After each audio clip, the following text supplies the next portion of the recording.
भक्तिकाल। आचार्य रामचंद्र शुक्ल कृत हिंदी साहित्य का इतिहास से।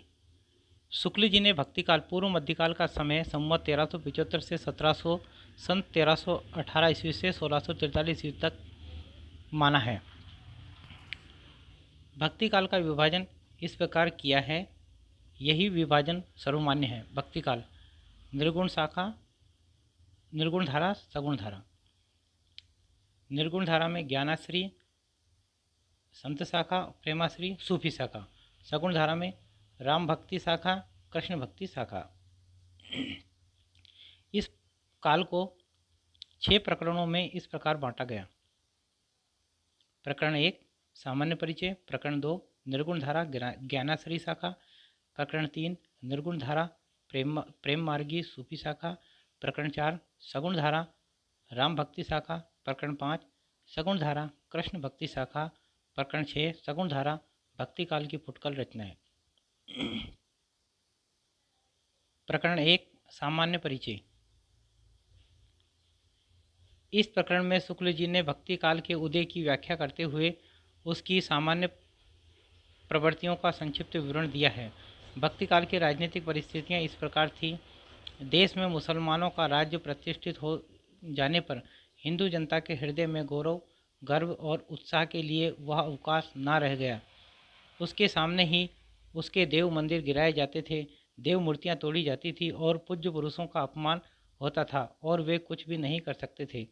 ऐसी दशा में अपनी वीरता के गीत ना तो वे गा ही सकते थे और ना बिना लज्जित हुए सुन ही सकते थे। आगे चलकर जब मुस्लिम साम्राज्य दूर तक स्थापित हो गया, तब परस्पर लड़ने वाले स्वतंत्र राज्य भी नहीं रह गए। इतने भारी राजनीतिक उलटफेर के पीछे हिंदू जन समुदाय पर बहुत दिनों तक उदासी छाई रही। अपने पौरुष से हताश जाति के लिए भगवान की शक्ति और करुणा की ओर ध्यान ले जाने के अतिरिक्त दूसरा मार्ग ही क्या था।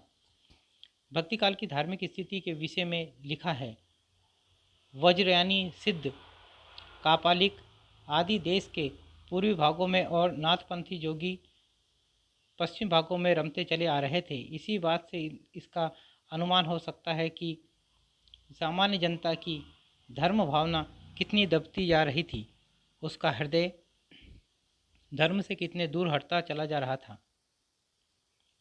भक्ति के संदर्भ में दक्षिण व उत्तर भारत का संबंध। भक्ति का जो सोता दक्षिण की ओर से धीरे धीरे उत्तर भारत की ओर पहले से ही आ रहा था, उससे राजनीतिक परिवर्तन के कारण शून्य पड़ते हुए जनता के हृदय क्षेत्र में फैलने के लिए पूरा स्थान मिला। भक्ति के आंदोलन की जो लहर दक्षिण से आई, उसी ने उत्तर भारत की परिस्थिति के अनुकूल हिंदू मुसलमान दोनों के लिए एक सामान्य भक्ति मार्ग की भावना कुछ लोगों में जगाई। धर्म साधना के विषय में शुक्ल जी के कुछ महत्वपूर्ण मत। धर्म का प्रवाह कर्म, ज्ञान और भक्ति इन 3 धाराओं में चलता है। इन तीनों के सामंजस्य से धर्म अपनी पूर्ण सजीव दशा में रहता है। किसी एक के भी अभाव से वह विकलांग रहता है। कर्म के बिना वह लूला लंगड़ा, ज्ञान के बिना अंधा और भक्ति के बिना हृदय विहीन क्या निष्प्राण रहता है। ज्ञान के अधिकारी तो सामान्य से बहुत अधिक समतुल्य और विकसित बुद्धि के कुछ थोड़े से विशिष्ट व्यक्ति ही होते हैं। कर्म और भक्ति ही सारे जन समुदाय की संपत्ति होती हैं। साधना के जो 3 अवयव कर्म, ज्ञान और भक्ति कहे गए हैं, वे सब काल पाकर दोषग्रस्त हो सकते हैं। कर्म अर्थ शून्य विधि विधानों से निकम्मा हो सकता है। ज्ञान रहस्य और गुम की भावना से पाखंडपूर्ण हो सकता है और भक्ति इंद्रियों भोग की वासना से कलुषित हो सकती है। भक्ति की निष्पत्ति श्रद्धा और प्रेम के योग से होती है। जहाँ श्रद्धा या पूज्य बुद्धि का अवयव जितना लगाव धर्म से होता है, छोड़कर केवल प्रेम लक्षणा भक्ति ली जाएगी, वहाँ वह अवश्य विलासिता से ग्रस्त हो जाएगी। साधना के क्षेत्र में जो ब्रह्म है, साहित्य के क्षेत्र में वही रहस्यवाद है। हिंदी साहित्य के आदिकाल में कर्म तो अर्थ शून्य विधि विधान, तीर्थाटन और पर्व स्नान इत्यादि के संकुचित घेरे में पहले से बहुत कुछ बद्ध चला आता था। धर्म की भावनात्मक अनुभूति या भक्ति, जिसका सूत्रपात महाभारत काल में है और विस्तृत प्रवर्तन पुराण काल में हुआ था, कभी कहीं दबती, कभी कहीं उभरती, किसी प्रकार चली भर आ रही थी। सिद्धोनाथों की कर्म संबंधी अवधारणा की आलोचना करते हुए लिखा है, उनका उद्देश्य कर्म को उस तंग गड्ढे से निकालकर प्रकृत धर्म से खुले क्षेत्र में लाना न था, बल्कि एक बारगी किनारे धकेल देना था। जनता की दृष्टि को आत्मकल्याण और लोक कल्याण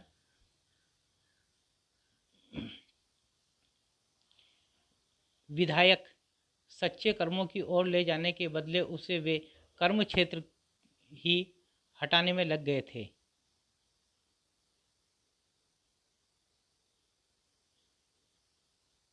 उनकी वाणी तो गुम रहस्य और सिद्ध लेकर उठी थी। अपनी रहस्यदर्शिता की धाक जमाने के लिए बहाम जगत की बातें छोड़ घट के भीतर के कोठों की बातें बताया करते थे। भक्ति, प्रेम आदि हृदय के प्रकृत भावों का अंत साधन में कोई स्थान न था। मंत्र, तंत्र, उपचार और लोकोक्ति सिद्धांतों आदि के माध्यम से ईश्वर प्राप्ति के मार्ग को लक्ष्य करते हुए तुलसीदास ने लिखा है, गोरख जगायो जोग भगति भगायो लोग। कालदर्शी भक्त कवि जनता के हृदय को संभालने और लीन रखने के लिए दबी हुई भक्ति को जगाने लगे। क्रमशः भक्ति का प्रवाह ऐसा विकसित और प्रबल होता गया कि उसकी लपेट में केवल हिंदू जनता ही नहीं, देश में बसने वाले सहृदय मुसलमानों में से भी न जाने कितने आ गए। प्रेम स्वरूप ईश्वर को आगे लाकर भक्त कवियों ने हिंदुओं और मुसलमानों दोनों को मनुष्य के सामान्य रूप में दिखाया और भेदभाव के दृश्यों को हटाकर पीछे कर दिया। देश में सगुण और निर्गुण नाम से भक्ति काल की दो धाराएं विक्रम की 15वीं शताब्दी के अंतिम भाग से लेकर 17वीं शताब्दी के अंत तक समानांतर चलती रही। निर्गुण धारा की दो शाखाओं में व्यक्त किया गया है, ज्ञान मार्गी शाखा और शुद्ध प्रेम मार्गी शाखा सूफियों की। ज्ञानाश्री शाखा के संदर्भ में कुछ महत्वपूर्ण बिंदु इस प्रकार हैं। नामदेव की रचना के आधार पर यह कहा जा सकता है कि निर्गुण पंथ के लिए मार्ग निकालने वाले नाथ पंथ के योगी और भक्त नामदेव थे। जहाँ तक पता चलता है, निर्गुण मार्ग के निर्दिष्ट प्रवर्तक कबीरदास ही थे।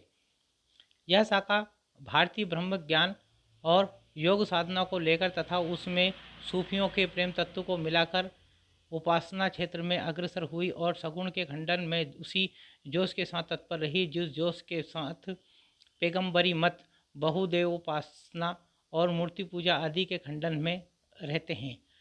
इस शाखा की रचनाएं साहित्यिक नहीं है, फुटकल दोहों या पदों के रूप में है, जिनकी भाषा और शैली अधिकतर अव्यवस्थित और उटपटांग है। कबीर आदि दो एक प्रतिभा संपन्न संतों को छोड़कर औरों में ज्ञान मार्ग की सुनी सुनाई बातों का पृष्ठपेषण तथा हठयोग की बातों के कुछ रूपक भद्दी तुकबंदियों में है। भक्ति रस में मग्न करने वाली सरसता भी बहुत कम पाई जाती है। बात यह है कि इस पंथ का प्रभाव शिष्ट और शिक्षित जनता पर नहीं पड़ा, क्योंकि उसके लिए ना तो इस पंथ में कोई नई बात थी, ना नया आकर्षण। संस्कृत बुद्धि, संस्कृत हृदय और संस्कृत वाणी का यह विकास इस शाखा में नहीं पाया जाता, जो शिक्षित समाज को अपनी ओर आकर्षित करता।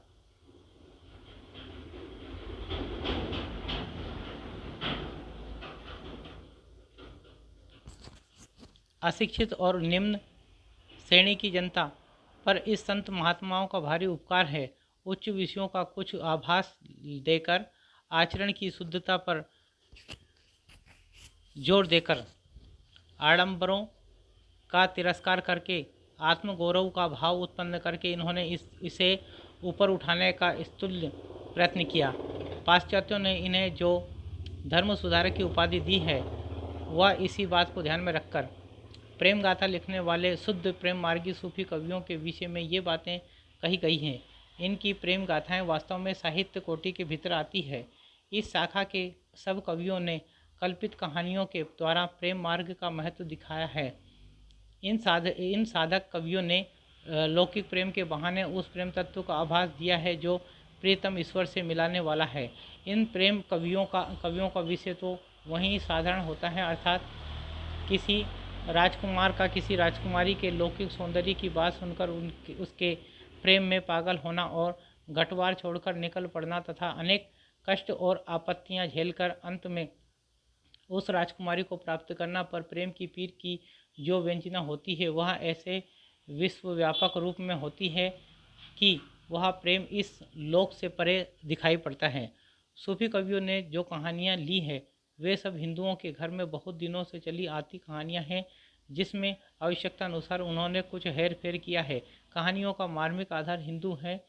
मनुष्य के साथ पशु पक्षी और पेड़ पौधों को भी सहानुभूति सूत्र में बद्ध दिखाकर एक अखंड जीवन समष्टि का आभास देना हिंदू प्रेम कहानियों की विशेषता है। मनुष्य के घोर दुख पर वन के वृक्ष भी रोते हैं, पक्षी भी संदेश से पहुंचाते हैं। यह बात इन कहानियों में मिलती है। शिक्षितों और विद्वानों की काव्य परंपरा में यद्यपि अधिकतर आश्रयदाता राजाओं के चरित्रों और पौराणिक या ऐतिहासिक आख्यानों की ही प्रवृत्ति थी, पर साथ ही कल्पित कहानियों का भी चलन था। इसका पता लगता है जैसे ईश्वरदास की सत्यवती कथा। दिल्ली के बादशाह सिकंदर शाह संवत 1546 से 1574 के समय में कवि ईश्वरदास ने सत्यवती कथा नाम की एक कहानी दोहे चौपाइयों में लिखी थी, जिसकी आरंभ तो व्यास जन्मेजय के संवाद से पौराणिक ढंग पर होता है, पर जो अधिकतर कल्पित, स्वच्छंद और मार्मिक मार्ग पर चलने वाली है। सूफियों के रहस्यवाद के विषय में लिखा है। बीच बीच में रहस्य में परोक्ष की ओर जो मधुर संकेत मिलते हैं वे बड़े हृदयग्राही होते हैं। कबीर में जो रहस्यवाद मिलता है वह बहुत कुछ उन पारिभाषिक संज्ञाओं के आधार पर है जो वेदांत और हठयोग में निर्दिष्ट हैं, पर इन प्रेम प्रबंधकारों ने जिस रहस्यवाद का आभास बीच बीच में दिया है उसके संकेत स्वाभाविक और मर्मस्पर्शी हैं। अपना भावात्मक रहस्यवाद लेकर सूफी जब भारत आए तब यहाँ उन्हें केवल साधनात्मक रहस्यवाद योगियों, रसायनियों और तांत्रिकों में मिला। रसेश्वर दर्शन का उल्लेख माधवाचार्य विद्यारण्य के सर्वदर्शन संग्रह में है। जायसी आदि सूफी कवियों ने हठयोग व रसायन की कुछ बातों को भी अपनी कहानियों में स्थान दिया है, अर्थात उनके यहाँ भावात्मक व साधनात्मक दोनों रहस्यवादों का निर्वहन है। आचार्य शुक्ल ने रहस्यवाद के दो भेद किए हैं, साधनात्मक रहस्यवाद, भावनात्मक रहस्यवाद। जिस रहस्यवाद का आधार योग है वह साधनात्मक रहस्यवाद है, और जिसका आधार भक्ति या सूफी प्रेम सिद्धांत है वह भावात्मक रहस्यवाद है। साधनात्मक रहस्यवाद में योग के अप्राकृतिक और जटिल आसन, कर्मकांड, तप और काया कष्ट, बरबस इंद्रियों का दमन आदि है। इस प्रकार साधक मन अव्यक्त तथ्यों का साक्षात्कार तथा अनेक अलौकिक सिद्धियां प्राप्त करता हुआ भगवान के निकट पहुंचने का प्रयत्न करता है। तंत्र व रसायन भी साधनात्मक रहस्यवाद के अंतर्गत आते हैं, पर उनका स्तर अपेक्षाकृत निम्न है। भावनात्मक रहस्यवाद की कई श्रेणियां हैं, जिनमें से किसी एक रहस्य भावना को आधार मानकर भक्त सरल एवं मधुर भाव से श्रद्धारत होता है। भक्ति और साधक में अगाध विश्वास तथा आत्मसमर्पण की भावना प्रबल रहती है। इस रहस्यवाद के अंतर्गत अद्वैत ब्रह्म की ही कल्पना होती है। रसेश्वर दर्शन, शैव दर्शन प्रमुख शाखा पशुपत के 6 उपभागों में से एक है। यह दर्शन इस सिद्धांत पर आधारित है कि शरीर को अमर बनाए बिना मोक्ष प्राप्त नहीं हो सकता तथा अमरत्व की प्राप्ति केवल पारद के माध्यम से संभव है। शैव दर्शन में रसेश्वर अर्थात पारे को शिव का वीर्य व गंधक को पार्वती का रज माना गया है। इनके संरचनात्मक मिलन से ही अमर शरीर की उत्पत्ति संभव है। यह अद्वैत दर्शन का पोषक है। संवत की 10वीं शताब्दी में सोमानंद ने शिव दृष्टि ग्रंथ में इसकी विशद व्याख्या की। यह प्रमुख 6 दर्शनों में सम्मिलित नहीं है। जायसी के पद्मावत में रहस्येश्वर दर्शन भी मिलता है। सर्वदर्शन संग्रह, यह माधवाचार्य विद्यारण्य द्वारा रचित ग्रंथ है। इसमें माधवाचार्य ने 16 दर्शनों का वर्णन किया है, जिनमें रसेश्वर दर्शन भी एक है। माधवाचार्य द्वैतवाद के प्रवर्तक माधवाचार्य से भिन्न है। विभिन्न धाराओं की कर्म संबंधी अवधारणाओं के विषय में लिखा है। कबीर तथा अन्य निर्गुणपंथी संतों के द्वारा अंतःसाधना में रागात्मिका भक्ति और ज्ञान का योग तो हुआ, पर कर्म की दशा वही रही जो नाथपंथियों के यहाँ थी। इन संतों के ईश्वर ज्ञान स्वरूप और प्रेम स्वरूप ही रहे, धर्म स्वरूप ना हो पाए। ईश्वर के धर्म स्वरूप को लेकर, उस स्वरूप को लेकर जिसकी रमणीय अभिव्यक्ति लोक की रक्षा और रंजन में होती है। प्राचीन वैष्णव भक्ति मार्ग की राम भक्ति शाखा उठी। कृष्ण भक्ति शाखा केवल प्रेम स्वरूप ही लेकर नई उमंग से फैली। भक्ति काल में मिलने वाले प्रेम तत्व को लेकर लिखा है। कबीर का ज्ञान पक्ष तो रहस्य और गुम की भावना से विकृत मिलेगा, पर सूफियों से जो प्रेम तत्व उन्होंने लिया, यह सूफियों के यहाँ चाहे काम वासना ग्रस्त वह हो, पर निर्गुण पंथ में अविकृत रहा। यह निसंदेह प्रशंसा की बात है। वैष्णव वन की कृष्ण भक्ति शाखा ने केवल प्रेम लक्षणा भक्ति ली। फल यह हुआ कि उसने अश्लील विलासिता की प्रवृत्ति जगाई। राम भक्ति शाखा में भक्ति सर्वांगपूर्ण रही, इससे वह विकृत न होने पाई। तुलसी की भक्ति पद्धति में कर्म, धर्म और ज्ञान का पूरा सामंजस्य और समन्वय रहा। सगुणोपासक भक्त भगवान के सगुण और निर्गुण दोनों रूपों को मानता है। यह पर भक्ति के लिए सगुण रूप ही स्वीकार करता है, निर्गुण रूप ज्ञान मार्गियों के लिए छोड़ देता है। सब सगुण मार्गी भक्त भगवान के व्यक्त रूप के साथ साथ उनके अव्यक्त और निर्विशेष रूप का भी निर्देश करते आए हैं। जो बोधगम्य नहीं, वे अव्यक्त की और संकेत भर करते हैं, उसके विवरण में प्रवृत्त नहीं होते। प्रकरण 2 निर्गुण धारा ज्ञानाश्री शाखा।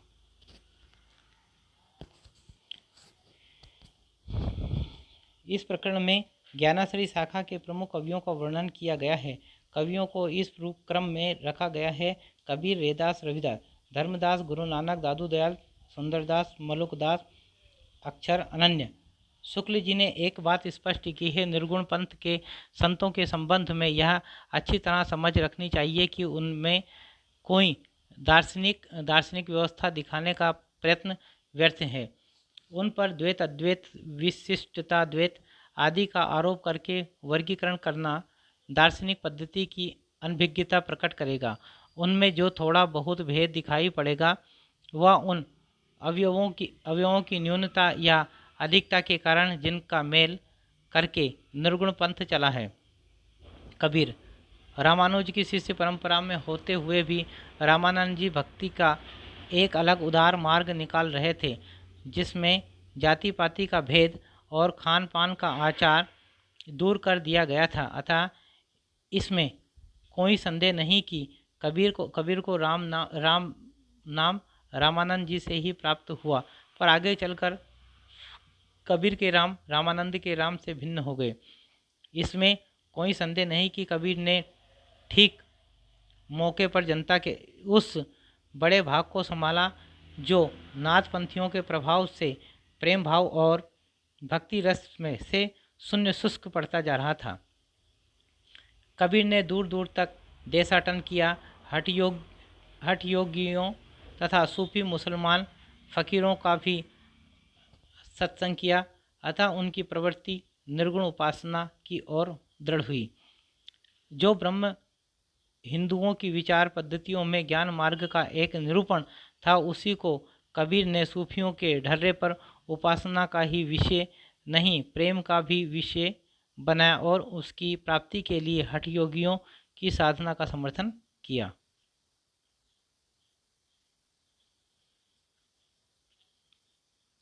उन्होंने भारतीय ब्रह्मवाद के साथ सूफियों के भावात्मक रहस्यवाद, हठ योगियों के साधनात्मक रहस्यवाद और वैष्णव के अहिंसावाद तथा प्रपत्तिवाद का मेल करके अपना पंथ खड़ा किया। यद्यपि कबीर की वाणी निर्गुण वाणी कहलाती है, पर उपासना क्षेत्र में ब्रह्म निर्गुण नहीं बना रह सकता। सेव्य सेवक भाव में स्वामी में कृपा, क्षमता, औदार्य आदि गुणों का आरोप हो ही जाता है। कबीर के यहाँ निरूपादि ब्रह्म निर्गुण, सोपादि ईश्वर सगुण व सर्ववाद का निरूपण मिलता है। कबीर में ज्ञान मार्ग की जहाँ तक बातें हैं वे सब हिंदू शास्त्रों की है, जिनका संचय उन्होंने रामानंद जी के उपदेशों से किया है। माया, जीव, ब्रह्म, तत्वमयी, 8 मैथुन, अष्ट मैथुन, त्रिकुटी, 6 रिपु इत्यादि शब्दों का परिचय उन्हें अध्ययन द्वारा नहीं सत्संग द्वारा ही हुआ, क्योंकि वे जैसा कि प्रसिद्ध हैं कुछ पढ़े लिखे न थे।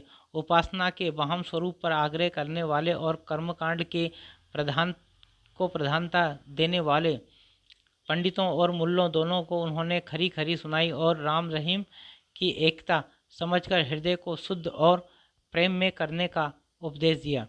देशाचार और उपासना विधि के कारण मनुष्य में जो भेदभाव उत्पन्न हो जाता है उसे दूर करने का प्रयास उनकी वाणी बराबर करती रही। यद्यपि वे पढ़े लिखे न थे, पर उनकी प्रतिभा बड़ी प्रखर थी, जिससे उनके मुंह से बड़ी चुटीली और व्यंग्य चमत्कारपूर्ण बातें निकलती थी। उनकी उक्तियों में विरोध और असंभव का चमत्कार लोगों को बहुत आकर्षित करता था। अनेक प्रकार के रूपकों और अन्योक्ति द्वारा ही उन्होंने ज्ञान की बातें कही है, जो नई न होने पर भी वाग्वैचित्र के कारण अनपढ़ लोगों को चकित किया करती थी। अनूठी अन्योक्ति द्वारा ईश्वर प्रेम की व्यंजना सूफियों में बहुत प्रचलित थी। जिस प्रकार कुछ वैष्णव में माधुर्य भाव से उपासना प्रचलित हुई थी, उसी प्रकार सूफियों में भी ब्रह्म को सर्वव्यापी प्रीतम गया मासुक मानकर हृदय से उद्गार प्रदर्शित करने की प्रथा थी। इसको कबीरदास ने ग्रहण किया।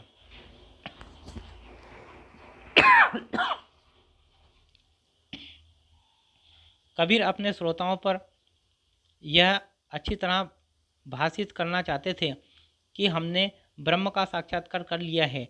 इसी से वे प्रभाव डालने के लिए बड़ी लंबी चौड़ी गर्वोक्तियाँ भी कभी कभी कहते थे। भाषा बहुत परिष्कृत और परिमार्जित न होने पर भी कबीर की उक्तियों में कहीं कहीं विलक्षण प्रभाव और चमत्कार हैं। प्रतिभा उनमें बड़ी प्रखर थी, इसमें संदेह नहीं। प्रकरण 1। इसमें कोई संदेह नहीं कि कबीर ने ठीक मौके पर जनता के उस बड़े भाग को संभाला जो नाथपंथियों के प्रभाव से प्रेम भाव और भक्ति रस से शून्य और शुष्क पड़ता जा रहा था। उनके द्वारा यह बहुत ही आवश्यक कार्य हुआ। इसके साथ ही मनुष्यत्व को सामान्य भाव को आगे करके निम्न श्रेणी की जनता में उन्होंने आत्मगौरव का भाव जगाया और भक्ति के ऊंचे से ऊंचे सोपान को और बढ़ने के लिए बढ़ावा दिया। प्रकरण 1। कबीरदास ने नाथपंथी योगियों की कई बातें ग्रहण की।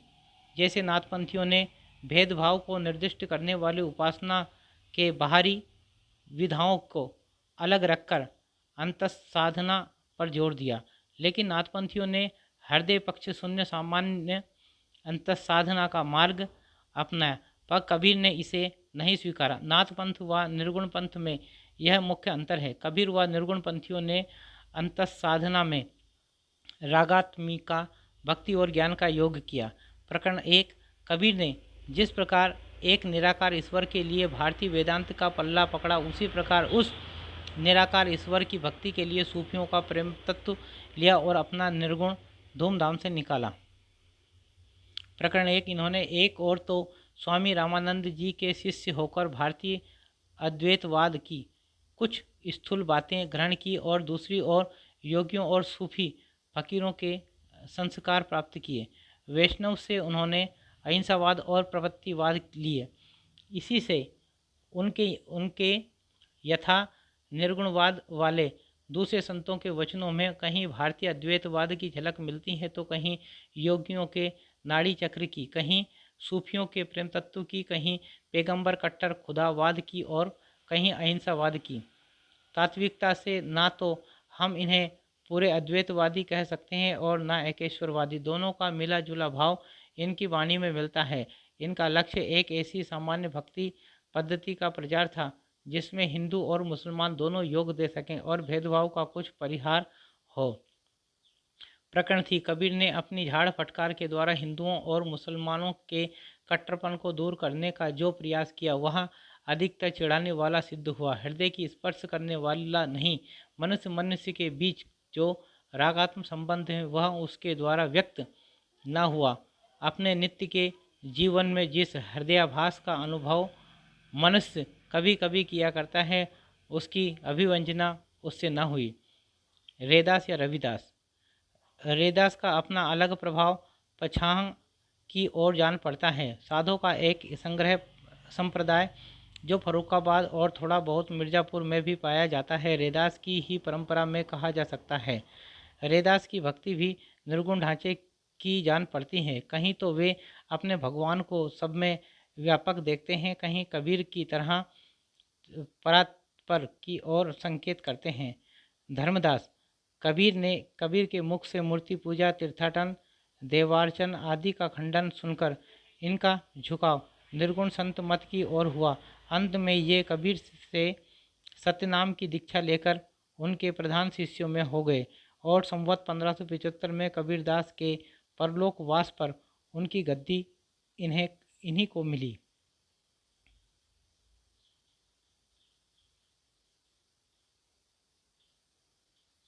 इनकी रचना थोड़ी होने पर भी कबीर की अपेक्षा अधिक सरल भाव लिए हुए हैं। उसमें कठोरता और कर्कशता नहीं है। इन्होंने पूर्वी भाषा का ही व्यवहार किया है। इनकी अन्योक्तियों के व्यंजक चित्र अधिक मार्मिक हैं क्योंकि इन्होंने खंडन मंडन से विशेष प्रयोजन न रख प्रेम तत्व को ही लेकर अपनी वाणी का प्रसार किया है। गुरु नानक आरंभ से ही भक्त थे, अतः उनका ऐसे मत की ओर आकर्षित होना स्वाभाविक था जिसकी उपासना का स्वरूप हिंदुओं और मुसलमानों दोनों को समान रूप से ग्रहण हो। उन्होंने घर बार छोड़ बहुत दूर दूर के देशों में भ्रमण किया जिससे उपासना का सामान्य स्वरूप स्थिर करने में उन्हें बड़ी सहायता मिली।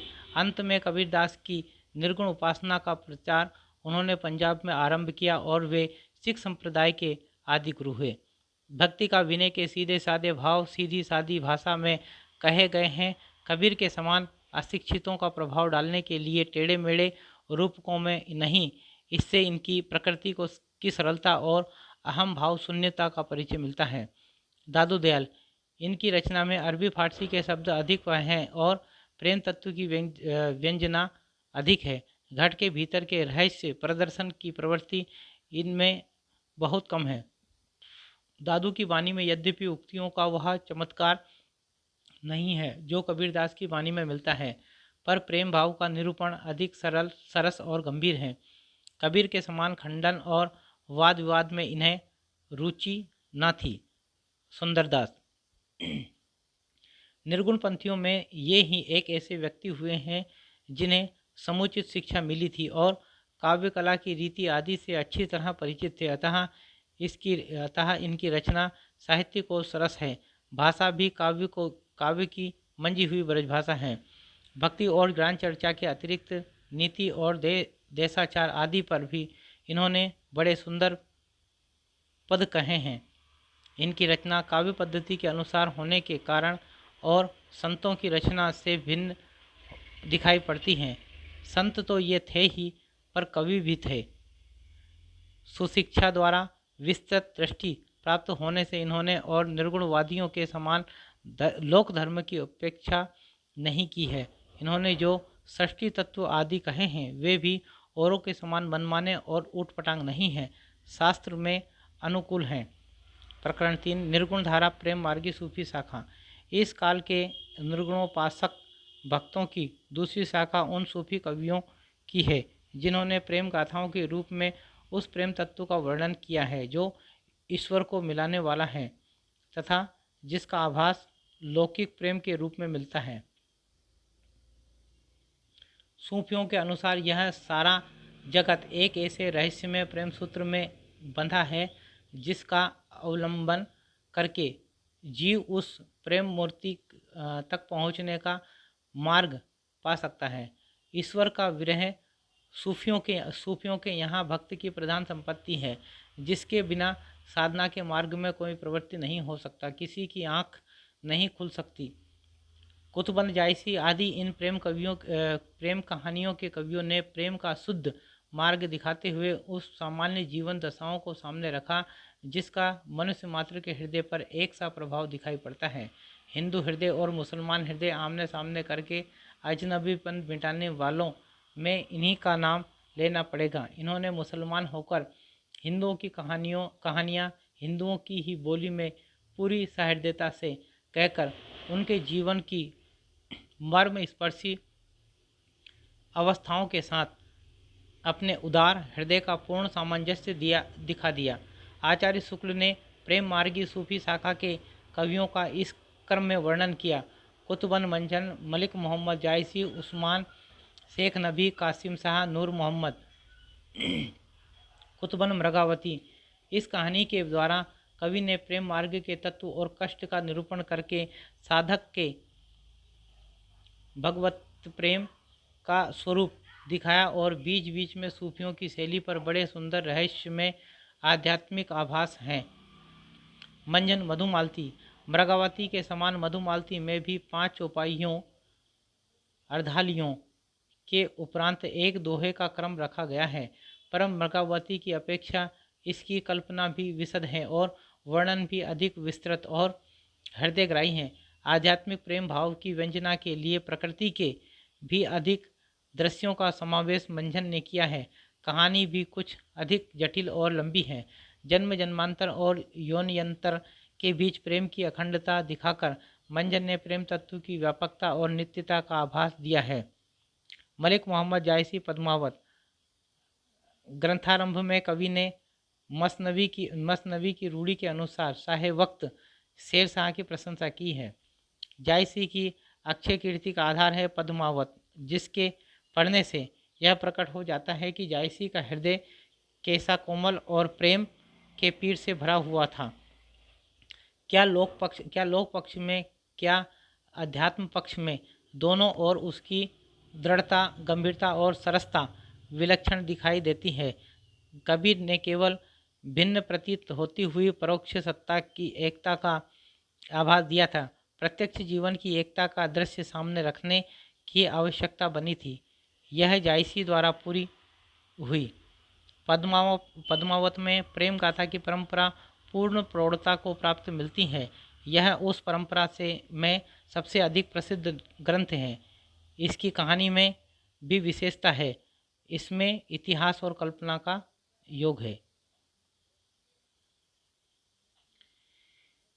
जायसी ने यद्यपि इतिहास प्रसिद्ध नायक और नायिका ली है, पर उन्होंने अपनी कहानी का रूप वही रखा है जो कल्पना के उत्कर्ष द्वारा साधारण जनता के हृदय में प्रतिष्ठित था। इस रूप में इस कहानी का पूर्वार्ध तो बिल्कुल कल्पित है और उत्तरार्ध ऐतिहासिक आधार पर है। प्रेम मार्गी सूफी कवियों की और कथाओं से इस कथा में यह विशेषता है कि इसके ब्यौरों से भी साधना के मार्ग, उसकी कठिनाइयों और सिद्धि के स्वरूप आदि की जगह जगह व्यंजना होती है। यद्यपि पद्मावत की रचना संस्कृत प्रबंध काव्यों की सर्गबद्ध पद्धति पर नहीं है, फारसी की मसनवी शैली पर है, पर श्रृंगार और वीर आदि के वर्णन में चली आती हुई भारतीय काव्य परंपरा के अनुसार ही है। इसका पूर्वार्ध तो एकांत प्रेम मार्गी का ही आभास देता है, पर उत्तरार्ध में लोक पक्ष का भी विधान है। पद्मिनी के रूप का जो वर्णन जायसी ने किया है, वह पाठक को सौंदर्य की लोकोत्तर भावना में मग्न करने वाला है। अनेक प्रकार के अलंकारों की योजना उसमें पाई जाती है। जायसी के पहले के कवियों ने 5-5 चौपाइयाँ अर्धालियों के पीछे एक दोहा रखा है, पर जायसी ने 7 चौपाइयों का क्रम रखा। मसनवी शैली यह प्रबंध काव्य की फारसी शैली है। इन रचनाओं के आरंभ में ईश्वर की स्तुति, समकालीन शासक का उल्लेख, पूरी रचना का एक ही छंद में होना, रचना का सर्गों में विभक्त न होना, प्रेम की फारसी पद्धति नायक के पक्ष में विरह का अधिक होना तथा लोक निरपेक्ष प्रेम की विद्यमानता का होना इस शैली की संक्षिप्त विशेषता है। कड़वक बद्ध परंपरा 5 या 7 चौपाइयों पर एक दोहे का धत्ता देने की शैली को कड़वक पद्धति कहते हैं। यह पद्धति फारसी काव्यों से नहीं बल्कि अपभ्रंश काव्य के दौरान स्वयंभू के काव्य से विकसित हुई। उस्मान चित्रावली कवि ने इस रचना में जायसी का पूरा अनुकरण किया। जो विषय जायसी ने अपनी पुस्तक में रखे थे उन विषयों पर उस्मान ने भी कुछ कहा है। कहीं कहीं तो शब्द और वाक्य विन्यास भी वही हैं, पर विशेषता यह है कि कहानी बिल्कुल कवि की कल्पित है। इन्होंने भी जायसी की तरह 7 चौपाइयों का क्रम रखा है, 5 चौपाइयों का नहीं। शेख नबी ज्ञानदीप शुक्ल जी ने शेख नबी के विषय में माना है कि इनसे प्रेम मार्गी सूफी कवियों की प्रचुरता की समाप्ति समझनी चाहिए।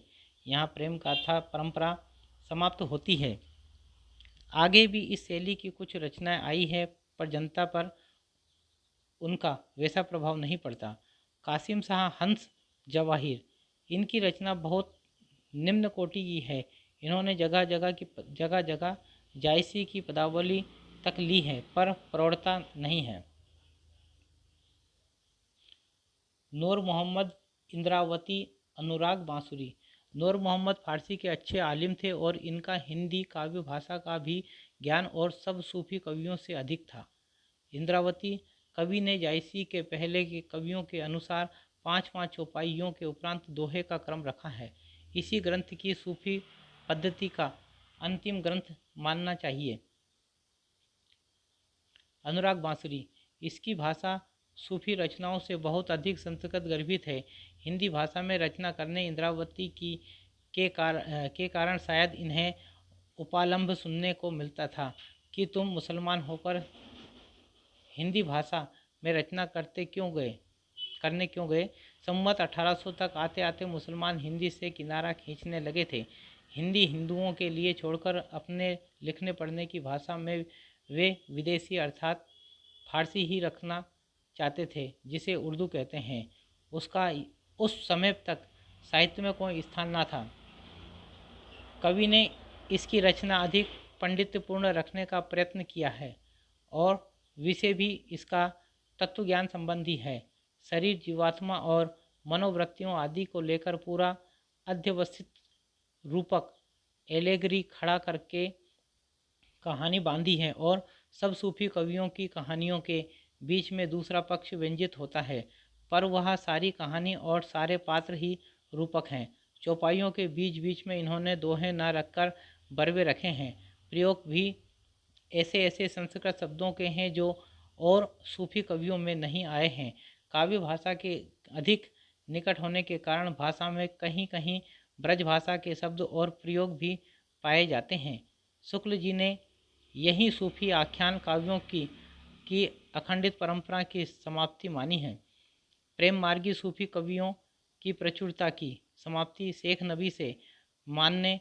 नबी से प्रेम गाथा परंपरा समाप्त समझनी चाहिए का अर्थ यह है कि इसके बाद यह शाखा छीन पड़ जाती है और कम संख्या में प्रेम मार्गी कवि मिलते हैं। इसके बाद शुक्ल जी ने कासिम शाह व नूर मोहम्मद का जिक्र किया है। यहाँ वे नूर मोहम्मद की इंद्रावती को सूफी पद्धति का अंतिम ग्रंथ मानते हैं। नूर मोहम्मद की चर्चा के बाद ही शुक्ल जी लिखते हैं, सूफी आख्यान काव्यों की अखंडित परंपरा की यही समाप्ति मानी जा सकती है। साहित्य की कोई अखंड परंपरा समाप्त होने पर कुछ दिन तक परंपरा की कुछ रचनाएं इधर उधर होती रहती हैं। इस ढंग की पिछली रचनाओं में चतुर्मुकुट की कथा और यूसुफ जुलेखा उल्लेख योग्य हैं। प्रकरण 4 सगुण धारा राम भक्ति शाखा।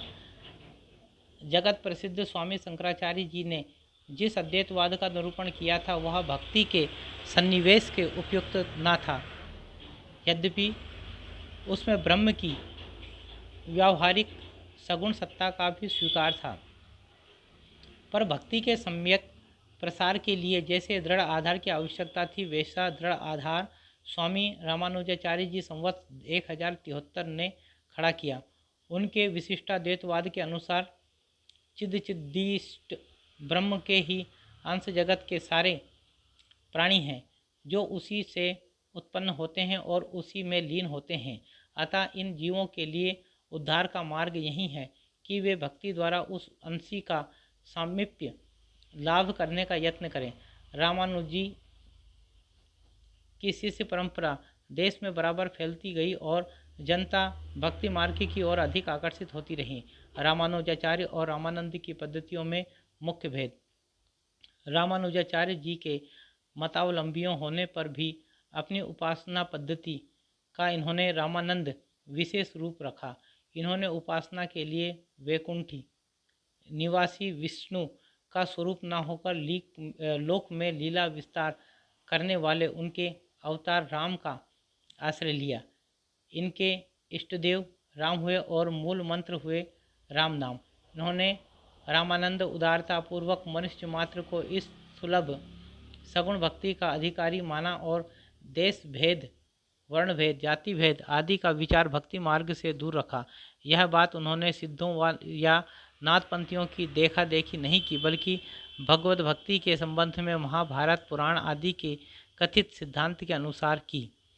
रामानुज संप्रदाय में दीक्षा केवल द्विजातियों को दी जाती थी, पर स्वामी रामानंद ने राम भक्ति के द्वार सब जातियों के लिए खोल दिया और एक उत्साही विरक्त दल का संगठन किया, जो आज भी वैरागी के नाम से प्रसिद्ध है। भक्ति मार्ग में इनकी इस उदारता का अभिप्राय यह कदापि नहीं है, जैसा कि कुछ लोग समझा और कहा करते हैं कि रामानंद जी वर्णाश्रम के विरोधी थे। समाज के लिए वर्ण और आश्रम की व्यवस्था मानते हुए वे भिन्न भिन्न कर्तव्यों की योजना स्वीकार करते थे। केवल उपासना के क्षेत्र में उन्होंने सबका समान अधिकार स्वीकार किया। भगवत भक्ति में वे किसी भेदभाव को आश्रय नहीं देते थे। शुक्ल जी ने राम भक्त कवियों का इस क्रम में वर्णन किया है। गोस्वामी तुलसीदास जी, स्वामी अग्रदास, नाभादास जी, प्राणचंद चौहान व हृदयराम। गोस्वामी तुलसीदास जी।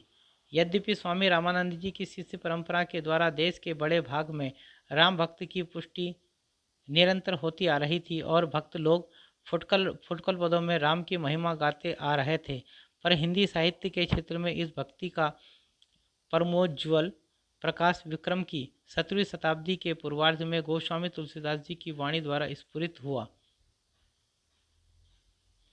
योग मार्ग से भक्ति मार्ग का पार्थक्य गोस्वामी जी ने बहुत स्पष्ट शब्दों में बताया है।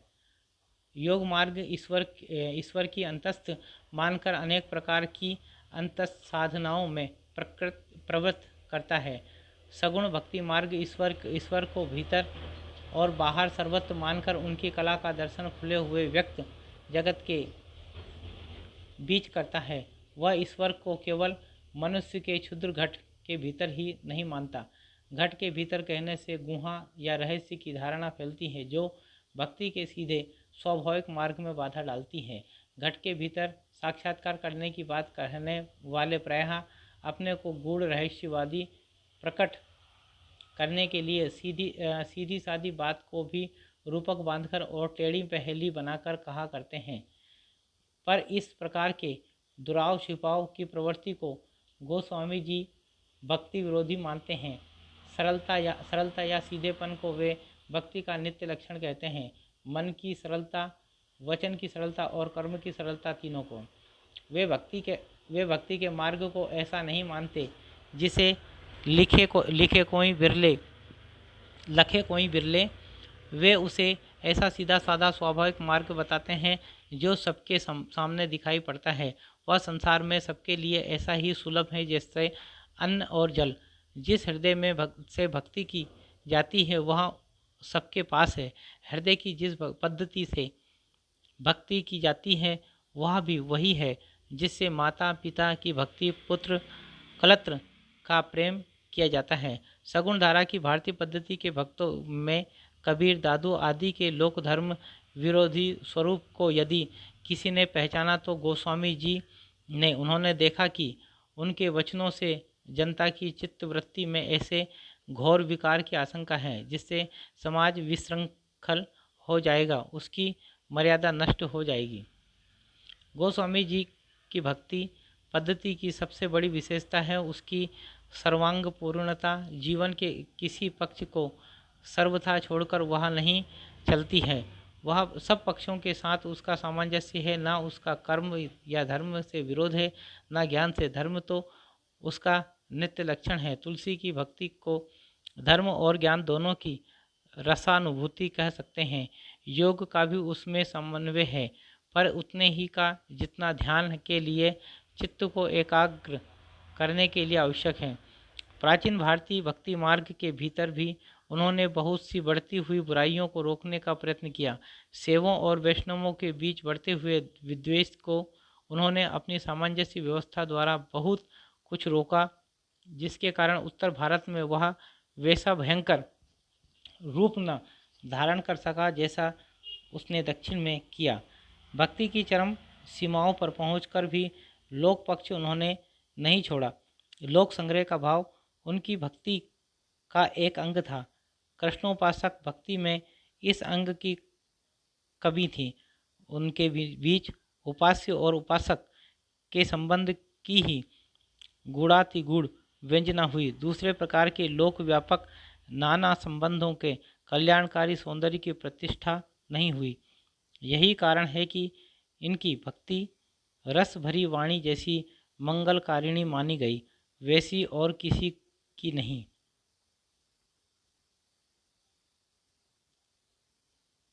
रामचरितमानस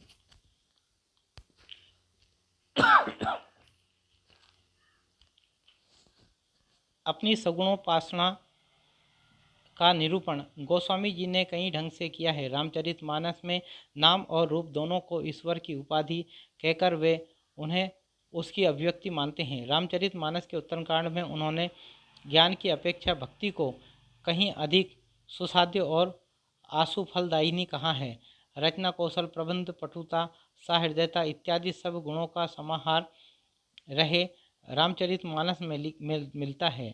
पहली बातें जिस पर ध्यान जाता है वह है कथा काव्य के सब अवयवों का उचित समीकरण। कथा काव्य या प्रबंध काव्य के भीतर इतिवृत्त, वस्तु व्यवहार वर्णन, भाव व्यंजना और संवाद ये अवयव होते हैं। ना तो अयोध्यापुरी की शोभा, बाल लीला, नखशिख जनक की वाटिका, अभिषेकोत्सव इत्यादि के वर्णन बहुत लंबे होने पाए हैं। ना पात्रों के संवाद, न प्रेम शोक आदि भावों की व्यंजना। इतिवृत्त की श्रृंखला भी कहीं से टूटती नहीं है। दूसरी बात है कथा के मार्मिक स्थलों की पहचान। अधिक विस्तार हमें ऐसे ही प्रसंगों का मिलता है जो मनुष्य मात्र के हृदय को स्पर्श करने वाले हैं। जैसे जनक की वाटिका में राम सीता का परस्पर दर्शन, राम वनगमन, दशरथ मरण, भरत की आत्मग्लानि, वन के मार्ग में स्त्री पुरुषों की सहानुभूति, युद्ध लक्ष्मण को शक्ति लगना इत्यादि। तीसरी बात है प्रसंगानुकूल भाषा। रसों के अनुकूल केवल कठोर पदों की योजना तो निर्दिष्ट रूढ़ी ही है। उसके अतिरिक्त गोस्वामी जी ने इस बात का भी ध्यान रखा है कि किस स्थल पर विद्वानों या अक्षितों की संस्कृत मिश्रित भाषा रखनी चाहिए और किस स्थल पर ठेठ बोली। घरेलू प्रसंग समझकर केकई और मंथरा के संवाद में उन्होंने ठेठ बोली और स्त्रियों में विशेष चलते प्रयोगों का व्यवहार किया है। अनुप्रास की और प्रवृत्ति तो सब रचनाओं से स्पष्ट लक्षित होती है। चौथी बात है श्रृंगार की शिष्ट मर्यादा के भीतर बहुत ही व्यंजक वर्णन। जिस धूमधाम से मानस की प्रस्तावना चली है उसे देखते ही ग्रंथ के महत्व का आभास मिल जाता है। उससे साफ झलकता है कि तुलसीदास जी अपने ही तक दृष्टि रखने वाले भक्त न थे, संसार को भी दृष्टि फैलाकर देखने वाले भक्त थे। जिस भक्त जगत के बीच उन्हें भगवान के राम रूप की कला का दर्शन कराना था, पहले चारों ओर दृष्टि दौड़ाकर उसने अनेक रूपात्मक स्वरूप को उन्होंने सामने रखा है। इसी प्रस्तावना के भीतर तुलसी ने अपने उपासना के अनुकूल विशिष्टाद्वैत सिद्धांत का भी आभास यह कहकर दिया, सिया राम मैं सब जग जानी, करो प्रणाम जो रिजुग पानी। जगत को केवल राम में ना कहकर उन्होंने सिया राम में कहा है। सीता प्रकृति स्वरूपा है और राम ब्रह्म है। प्रकृति अचित पक्ष है और ब्रह्म चित पक्ष, अतः पारमार्थिक सत्ता चिदचिद्विशिष्ट है, यह स्पष्ट झलकता है। चित और अचित वस्तुतः एक ही हैं। आज राजा से रंक तक के घर में गोस्वामी का रामचरितमानस विराज रहा है और प्रत्येक प्रसंग पर इनकी चौपाइयाँ कही जाती हैं। रामचरितमानस में तुलसी केवल कवि के रूप में ही नहीं, उपदेशक के रूप में भी सामने आते हैं। उपदेश उन्होंने किसी न किसी पात्र के मुख से कराए हैं। इससे काव्य दृष्टि से यह कहा जा सकता है कि वे उपदेश पात्र के स्वभाव चित्रण के साधन रूप हैं, पर यह बात नहीं है। उपदेश के लिए ही है। नवीन प्रसंगों की उद्भावना और तुलसीदास रामचरितमानस के भीतर कहीं कहीं घटनाओं के थोड़े ही हेर फेर तथा स्वकल्पित संवादों के समावेशों के अतिरिक्त अपनी ओर से छोटी छोटी घटनाओं या प्रसंगों की नई कल्पना तुलसीदास जी ने नहीं की है। मानस में उनका ऐसा ना करना तो उनके उद्देश्य के अनुसार बहुत ठीक है। राम के प्रामाणिक चरित्र द्वारा वे जीवन भर बना रहने वाला प्रभाव उत्पन्न करना चाहते थे और काव्यों के समान केवल अल्पस्थायी रसानुभूति मात्र नहीं। पर गीतावली तो प्रबंध काव्य न थी। उसमें तो सुर के अनुकरण पर वस्तु व्यवहार वर्णन का बहुत विस्तार है। उनके भीतर छोटे छोटे प्रसंगों की उद्भावना का पूरा अवकाश था। फिर भी कल्पित घटनाएं प्रसंग नहीं पाए जाते। इससे यही प्रतीत होता है कि उनकी प्रतिभा अधिकतर उपलब्ध प्रसंगों को लेकर चलने वाली थी, नए नए प्रसंगों की उद्भावना करने वाली नहीं। उनकी कल्पना वस्तु स्थिति को ज्यों की त्यों देकर उनके मार्मिक स्वरूपों के उद्घाटन में प्रवृत्त होती थी। गोपियों को छकाने वाली कृष्ण लीला के अंतर्गत छोटी मोटी कथा के रूपों में कुछ दूर तक मनोरंजक और कुतूहलप्रद ढंग से चलने वाली नाना प्रसंगों की जो नवीन उद्भावना सुर सागर में पाई जाती है, वह तुलसी के किसी ग्रंथ में नहीं मिलती। तुलसीदास की भाषा गोस्वामी जी के प्रादुर्भाव की हिंदी काव्य क्षेत्र में एक चमत्कार समझना चाहिए। हिंदी काव्य की शक्ति का पूर्ण प्रसार इनकी रचनाओं में ही पहल दिखाई पड़ा।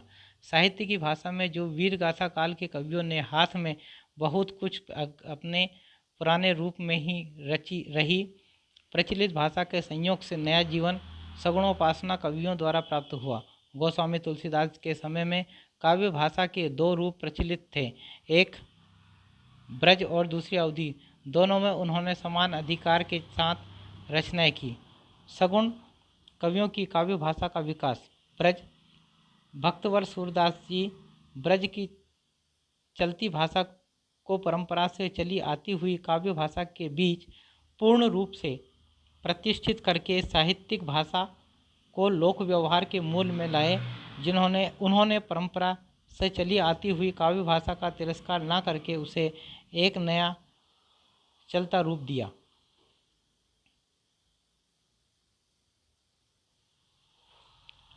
सूर सागर को ध्यानपूर्वक देखने से उसमें क्रिया के कुछ पुराने रूप, कुछ सर्वनाम जैसे जासु, तासु, जेहि, तेहि तथा कुछ प्राकृत के शब्द पाए जाएंगे।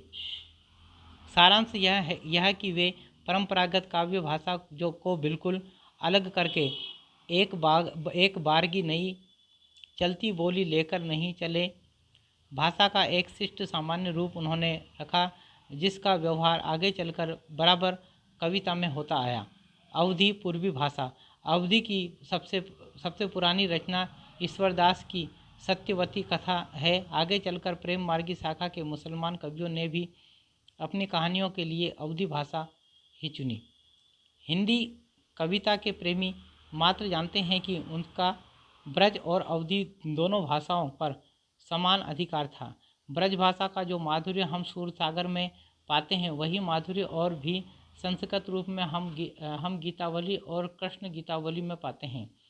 ठेठ अवधि की जो मिठास हमें जायसी के पद्मावत में मिलती है वहीं जानकी मंगल, पार्वती मंगल, बरवे रामायण और रामलला नहचू में हम पाते हैं। यह सूचित करने की आवश्यकता नहीं कि ना तो सुर का अवधि पर अधिकार था और न जायसी का ब्रजभाषा पर। सूरदास में ऐसे वाक्य मिलते हैं जो विचारधारा बढ़ाने में कुछ योग देते नहीं पाए जाते, केवल पाद पुत्यर्थ को लाए हुए जान पड़ते हैं। इसी प्रकार तुकांत के लिए भी शब्द तोड़े मरोड़े गए हैं, पर गोस्वामी जी की वाक्य रचना अत्यंत प्रौढ़ और सुव्यवस्थित है। एक ही शब्द फालतू नहीं। खेद है कि भाषा की वह सफाई पीछे होने वाले बहुत कम कवियों में रह गई। उनकी साहित्यिक मर्मज्ञता, भावुकता और गंभीरता के संबंध में इतना और जान लेना भी आवश्यक है कि उन्होंने रचना नैपुण्य का भद्दा प्रदर्शन कहीं नहीं किया है और ना शब्द चमत्कार आदि के खेलवाड़ों में वे फंसे हैं। दोहावली के कुछ दोहों के अतिरिक्त और सर्वत्र भाषा का प्रयोग उन्होंने भावों और विचारों को स्पष्ट रूप में रखने के लिए किया है, कारीगरी दिखाने के लिए नहीं। अलंकारों की योजना उन्होंने ऐसे मार्मिक ढंग से की है कि वे सर्वत्र भावों या तथ्यों की व्यंजना को प्रस्फुटित करते हुए पाए जाते हैं, अपनी अलग चमक दमक दिखाते हुए नहीं। कहीं कहीं लंबे लंबे सांग रूपक बांधने में अवश्य उन्होंने एक भद्दी परंपरा का अनुसरण किया है। सब रसों की सम्यक व्यंजना इन्होंने की है, पर मर्यादा का उल्लंघन कहीं नहीं किया है। प्रेम और श्रृंगार का ऐसा वर्णन जो बिना किसी लज्जा और संकोच के सबके सामने पढ़ा जा सके, गोस्वामी जी का ही है। हम निसंकोच कह सकते हैं कि यह एक कवि ही हिंदी को एक प्रौढ़ साहित्यिक भाषा सिद्ध करने के लिए काफ़ी हैं। तुलसी द्वारा प्रयुक्त शैलियाँ। गोस्वामी जी के सामने कई शैलियाँ प्रचलित हैं, जिनमें मुख्य है वीर गाथा काल की 56 पद्धति, विद्यापति और सूरदास की गीत पद्धति, गंग आदि भाटों की कवित्व सवैया पद्धति, कबीरदास की नीति संबंधी बानी की दोहा पद्धति जो अपभ्रंश से चली आती है और ईश्वरदास की दोहे चौपाई वाली प्रबंध पद्धति। विद्यापति और सूरदास की गीत पद्धति पर उन्होंने बहुत विस्तृत और बड़ी सुंदर रचना की है। सूरदास जी की रचना में संस्कृत की कोमलकांत पदावली और अनुप्रागों की यह विचित्र योजना नहीं है जो गोस्वामी जी की रचना में है। दोनों भक्त शिरोमणि की रचना में यह भेद ध्यान देने योग्य है और इस पर ध्यान अवश्य जाता है। गोस्वामी जी की रचना अधिक संस्कृत गर्भित है, पर इसका यह अभिप्राय नहीं है कि इसके पदों में शुद्ध देश भाषा का माधुर्य नहीं है। इन्होंने दोनों प्रकार की मधुरता का बहुत ही अनूठा मिश्रण किया है। विनय पत्रिका के प्रारंभिक स्रोतों में जो संस्कृत पदविन्यास है उसमें गीत गोविंद के पदविन्यास से इस बात की विशेषता है कि वह विषय विषम है और रस के अनुकूल, कहीं कोमल और कहीं कर्कश देखने में आता है। हृदय के विविध भावों की व्यंजना गीतावली के मधुर पदों में देखने योग्य है। गीतावली की रचना गोस्वामी जी ने सूरदास जी के अनुकरण पर की है। बाल लीला के कई एक पद जो के तो सूरसागर में भी मिलते हैं, केवल राम श्याम का अंतर है। लंका कांड तक तो कथा की अनेक रूपता के अनुसार मार्मिक स्थलों का जो चुनाव हुआ है वह तुलसी के सर्वथा अनुरूप हैं, पर उत्तरकांड में जाकर सुर पद्धति के अतिशय अनुकरण के कारण उनका गंभीर व्यक्तित्व तिरोहित सा हो गया है। जिस रूप में राम को उन्होंने सर्वत्र लिया है उनका भी ध्यान उन्हें नहीं रह गया है। सूरसागर में जिस प्रकार गोपियों के साथ श्री कृष्ण हिंडोला झूलते हैं, होली खेलते हैं, वही करते राम भी दिखाए गए हैं। इतना अवश्य है कि सीता की सखियों और पुरनारियों का राम की ओर पूज्य भाव ही प्रकट होता है। राम की नक्सिक शोभा का अलंकृत वर्णन भी सुर की शैली पर बहुत से पदों में लगातार चला गया है। सरयू तट के इस आनंदोत्सव को आगे चलकर रसिक लोग क्या रूप देंगे, इसका ख्याल गोस्वामी जी को न रहा। गंग आदि भाटों की कवित्व सवैया पद्धति पर भी इसी प्रकार सारा रामचरित गोस्वामी जी कह गए हैं, जिसमें नाना रसों का सन्निवेश अत्यंत विशद रूप में और अत्यंत स्पष्ट और स्वच्छ भाषा में मिलता है। नाना रश्मि राम कथा तुलसीदास जी ने अनेक प्रकार की रचनाओं में कही है। कवितावली में रसानुकूल शब्द योजना बड़ी सुंदर है। नीति के उपदेश की सूक्ति पद्धति पर बहुत से दोहे रामचरितमानस और दोहावली में मिलेंगे, जिनमें वही बड़ी मार्मिकता से और कहीं कहीं बड़े रचना कौशल से व्यवहार की बातें कही गई हैं और भक्ति प्रेम की मर्यादा दिखाई गई है।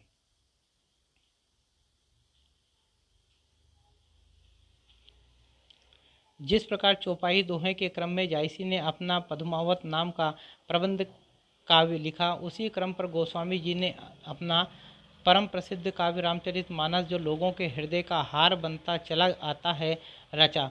भाषा वही अवधि है, केवल पदविन्यास का भेद है। गोस्वामी जी शास्त्र पारंगत विद्वान थे, अतः उनकी शब्द योजना साहित्यिक और संस्कृत गर्भित है। जायसी में केवल ठेठ अवधि का माधुर्य है, पर गोस्वामी जी की रचना में संस्कृत की कोमल पदावली का भी बहुत ही मनोहर मिश्रण है। गोस्वामी तुलसीदास जी के विषय में शुक्ल जी की अन्य महत्वपूर्ण रचनाएं स्थापनाएं राम भक्त का एक अंग आदि राम भक्त हनुमान जी की उपासना भी हुई। स्वामी रामानंद कृत हनुमान जी की स्तुति का उल्लेख हो चुका है। गोस्वामी तुलसीदास जी ने हनुमान जी की वंदना बहुत स्थलों पर की है। हनुमान बाहु तो केवल हनुमान जी को ही संबोधन करके लिखा गया है। भक्ति के लिए किसी पहुँचे हुए भक्त का प्रसाद भी भक्ति मार्ग में अपेक्षित होता है। सगुण भक्ति का पक्ष तो भगवान के अवतार को लेकर चलता है, उसका पूर्ण विकास तुलसी से में पाया जाता है। शुक्ल जी ने उदाहरणार्थ लिखा है। विनय पत्रिका में गोस्वामी जी ने लोक में फैले अधर्म, अनाचार, अत्याचार आदि का भीषण चित्र खींचकर भगवान से अपना सदस्वरूप, धर्म संस्थापक स्वरूप व्यक्त करने की प्रार्थना की है। उन्हें दृढ़ विश्वास है कि धर्म स्वरूप भगवान की कला का भी कभी न कभी दर्शन होगा। अतः वे यह भावना करके पुलकित हो जाते हैं कि सत्स्वरूप का लोक व्यक्त प्रकाश हो गया, राम राज्य प्रतिष्ठित हो गया और चारों ओर फिर मंगल छा गया। और कवि जीवन का कोई एक पक्ष लेकर चले हैं, जैसे वीर काल के कवि उत्साह को, भक्ति काल के दूसरे कवि प्रेम और ज्ञान को, अलंकार काल के कवि दाम्पत्य, प्रणय या श्रृंगार को। पर इनकी वाणी की पहुँच मनुष्य के सारे भावों और व्यवहारों तक है। एक और तो वहाँ व्यक्तिगत साधना के मार्ग में विरागपूर्ण शुद्ध भगवत भक्ति का उपदेश करती हैं, दूसरी ओर लोक पक्ष में आकर पारिवारिक और सामाजिक कर्तव्यों का सौंदर्य दिखाकर मुग्ध करती हैं। व्यक्तिगत साधना के साथ ही साथ लोक धर्म की अत्यंत उज्ज्वल छटा उसमें वर्तमान है। अपने दृष्टि विस्तार के कारण ही तुलसीदास उत्तरी भारत की समग्र जनता के हृदय मंदिर में पूर्ण प्रेम प्रतिष्ठा के साथ विराज रहे हैं। भारतीय जनता का प्रतिनिधि कवि यदि किसी को कह सकते हैं तो इन्हीं महानुभाव को। गोस्वामी जी के पीछे भी कई लोगों ने रामायण लिखी, पर वे गोस्वामी जी की रचनाओं के सामने प्रसिद्धि न प्राप्त कर सकी। ऐसा जान पड़ता है कि गोस्वामी जी की प्रतिभा का प्रखर प्रकाश 150 वर्ष तक ऐसा छाया रहा कि राम भक्ति की और रचनाएं उसके सामने ठहर न सकी। भक्ति का पूर्ण स्वरूप। शुक्ल जी ने राम भक्ति में भक्ति का पूर्ण स्वरूप माना है। प्रेम और श्रद्धा अर्थात पूज्यवृत्ति दोनों के मेल से भक्ति की निष्पत्ति होती है। श्रद्धा धर्म की अनुगामिनी है। जहाँ धर्म का स्फुरण दिखाई पड़ता है, वहीं श्रद्धा टिकती है। धर्म ब्रह्म के सत्य स्वरूप की व्यक्त प्रवृत्ति है, उस स्वरूप की क्रियात्मक अभिव्यक्ति है जिसका आभास अखिल विश्व की स्थिति में मिलता है। पूर्ण भक्त व्यक्त जगत के बीच सत्य की इस सर्वशक्तिमयी प्रवृत्ति के उदय का, धर्म की इस मंगलमयी ज्योति के स्फुरण का साक्षात्कार चाहता रहता है। इसी ज्योति के प्रकाश में सत्य के अनंत रूप सौंदर्य की भी मनोहर झांकी उसे मिलती है। लोक में जब कभी वह धर्म के स्वरूप को तिरोहित या आच्छादित देखता है, तब मानो भगवान उसकी दृष्टि से उसकी खुली हुई आँखों के सामने से ओझल हो जाता है और वह वियोग की आकुलता का अनुभव करता है। फिर जब अधर्म का अंधकार फाड़कर धर्म ज्योति अमोघ शक्ति के साथ साथ पड़ती है, तब मानो उसके प्रिय भगवान का मनोहर रूप सामने आ जाता है और वह पुलकित हो उठता है। भीतर का चित्त जब बाहर सत्य का साक्षात्कार कर पाता है, तब आनंद का आविर्भाव होता है और सानंद की अनुभूति होती है। नाबादास के भक्तमाल के विषय में लिखा है, इन चरित्रों में पूर्ण जीवन व्रत नहीं है, केवल भक्ति की महिमा सूचक बातें दी गई हैं। इसका उद्देश्य भक्तों के प्रति जनता में पूज्य बुद्धि का प्रचार जान पड़ता है। यह उद्देश्य बहुत अंशों में सिद्ध भी हुआ है। अपने गुरु अग्रदास के समान उन्होंने भी राम भक्ति संबंधी कविता की है। ब्रज भाषा पर इसका अच्छा अधिकार था और पद रचना में अच्छी निपुणता थी। राम भक्ति काव्यधारा के विषय में अन्य मत। राम भक्ति की काव्यधारा की सबसे बड़ी विशेषता यह है कि उसमें सब प्रकार की रचनाएं हुई। उसके द्वारा कई प्रकार की रचना पद्धतियों को उत्तेजना मिली। कृष्णोपाई कवियों ने मुक्तक के एक विशेष अंग गीत काव्य की ही पूर्ति की, पर रामचरित को लेकर अच्छे अच्छे प्रबंध काव्य रचे गए, जो भक्ति मार्ग श्रद्धा के अवयव को छोड़कर केवल प्रेम को ही लेकर चलेगा। धर्म से उसका लगाव ना रह जाएगा, पर वह एक प्रकार से अधूरा रहेगा। संगारूप वासना माधुर्य भाव आदि की ओर उसका झुकाव होता जाएगा और धीरे धीरे उसमें गुह रहस्य आदि का भी समावेश होगा। परिणाम यह होगा कि भक्ति के बहाने विलासिता और इंद्रियासक्ति की स्थापना होगी। कृष्ण भक्त सूरदास जी की श्रृंगारी रचना का कुछ अनुकरण गोस्वामी जी की गीतावली के उत्तरकांड में दिखाई पड़ता है, पर वह केवल आनंदोत्सव तक रह गया है।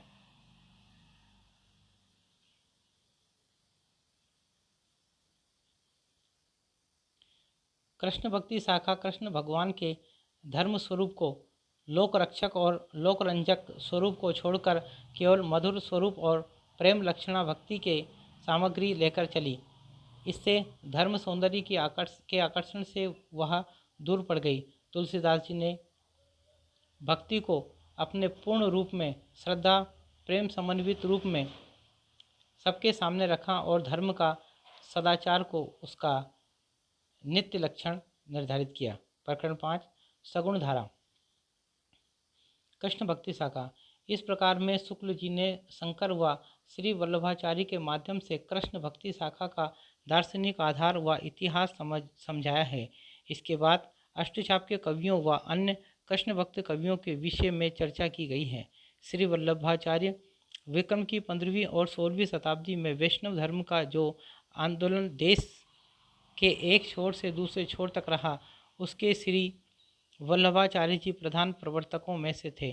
रामानुज से लेकर वल्लभाचार्य तक जितने भक्त दार्शनिक या आचार्य हुए हैं, सबका लक्ष्य शंकराचार्य के मायावाद और विवर्तवाद से पीछा छुड़ाना था, जिसके अनुसार भक्ति अवधि या भ्रांति ही ठहरती थी। शंकर ने केवल निरुपाधि निर्गुण ब्रह्म की ही पारमार्थिक सत्ता स्वीकार की थी। वल्लभ ने ब्रह्म में सब धर्म माने। सारी सृष्टि को उन्होंने लीला के लिए ब्रह्म की आत्मकृति कहा। अपने को अंशरूप जीवों में बिखराना ब्रह्म की लीला मात्र है। शंकर ने निर्गुण को ही ब्रह्म का परमार्थिक या असली रूप कहा था और सगुण को व्यावहारिक या माइक। वल्लभाचार्य ने बात उलटकर सगुण रूप को ही असली पारमार्थिक रूप बताया और निर्गुण को उसका अंशतः तिरोहित रूप कहा। भक्ति की साधना के लिए वल्लभ ने उसके श्रद्धा के अवयव को छोड़कर जो महत्व की भावना में मग्न करता है केवल प्रेम लिया। प्रेम लक्षणा भक्ति की उन्होंने ग्रहण की। 84 वैष्णव की वार्ता में सूरदास की एक वार्ता के अंतर्गत प्रेम को ही मुख्य और श्रद्धा या पुण्य बुद्धि को ही आनुषंगिक या सहायक कहा है। दार्शनिक पीठिका। अक्षर ब्रह्म अपनी आविर्भाव तिरोभाव की अचिंत्य शक्ति से जगत के रूप में परिणत भी होता है और उसके परे भी रहता है। वह अपने सच्चित और आनंद इन तीनों स्वरूपों का आविर्भाव और तिरोभाव करता रहता है। जीव में सत्य और चित्त का आविर्भाव रहता है, पर आनंद का तिरोभाव जड़ में केवल सत्य का आविर्भाव रहता है। चित्त और आनंद दोनों का तिरोभाव माया कोई वस्तु नहीं। श्री कृष्ण ही परब्रह्म है जो दिव्य गुणों से संपन्न होकर पुरुषोत्तम कहलाते हैं। आनंद का पूर्ण आविर्भाव इसी पुरुषोत्तम रूप में रहता है, अतः यही श्रेष्ठ रूप है। पुरुषोत्तम कृष्ण की सब लीलाएं नित्य है। वे अपने भक्तों के लिए व्यापी वैकुंठ में, जो विष्णु के वैकुंठ से ऊपर है, अनेक प्रकार की क्रीड़ाएं करते रहते हैं। गोलोक इसी व्यापी वैकुंठ का एक खंड है जिसमें नित्य रूप में यमुना, वृंदावन, निकुंज इत्यादि सब कुछ है। भगवान की इस नित्य लीला सृष्टि में प्रवेश करना ही जीव की सबसे उत्तम गति है। पुष्टि मार्ग। प्रेम साधना में वल्लभ ने लोक मर्यादा और वेद मर्यादा दोनों का त्याग विधेय ठहराया। इस प्रेम लक्षणा भक्ति की ओर जीव की प्रवृत्ति तभी होती है जब भगवान का अनुग्रह होता है, जिसे पोषण या पुष्टि कहते हैं। इसी से वल्लभाचार्य जी ने अपने मार्ग का नाम पुष्टि मार्ग रखा है। उन्होंने जीव 3 प्रकार के माने हैं। पुष्टि जीव जो भगवान के अनुग्रह का ही भरोसा रखते हैं और नित्य लीला में प्रवेश पाते हैं। मर्यादा जीव वे वेद की विधियों का अनुसरण करते हैं और स्वर्ग आदि लोक प्राप्त करते हैं। और प्रवाह जीव जो संसार के प्रवाह में पड़े सांसारिक सुखों की प्राप्ति में ही लगे रहते हैं। राजनीतिक सामाजिक परिस्थितियाँ। कृष्णाश्रय नामक एक प्रकरण ग्रंथ में वल्लभाचार्य ने अपने समय की अत्यंत विपरीत दशा का वर्णन किया है, जिसमें उन्हें वेद मार्ग या मर्यादा मार्ग का अनुसरण अत्यंत कठिन दिखाई पड़ा है। देश में मुसलमानी साम्राज्य अच्छी तरह दृढ़ हो चुका है। हिंदुओं का एकमात्र स्वतंत्र और प्रभावशाली राज्य दक्षिण का विजयनगर राज्य रह गया था, पर बहमनी सुल्तानों के पड़ोस में रहने के कारण उनके दिन भी गिने हुए दिखाई पड़ते थे। इस्लामी संस्कार धीरे धीरे जमते जा रहे थे। सूफी पीरों के द्वारा सूफी पद्धति की प्रेम लक्षणा भक्ति का प्रचार कार्य धूम से चल रहा था। एक और निर्गुण पंथ के संत लोग वेद शास्त्र की विधियों पर से जनता की आस्था हटाने में जुटे हुए थे। अतः वल्लभाचार्य ने अपने पुष्टि मार्ग का प्रवर्तन बहुत कुछ देश काल देखकर किया।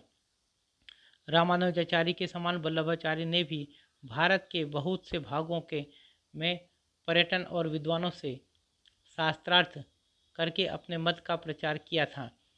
वल्लभ संप्रदाय की उपासना पद्धति। वल्लभ संप्रदाय में जो उपासना पद्धति या सेवा पद्धति ग्रहण की गई, उसमें भोग, राग तथा विलास की प्रभुत सामग्री के प्रदर्शन की प्रधानता रही।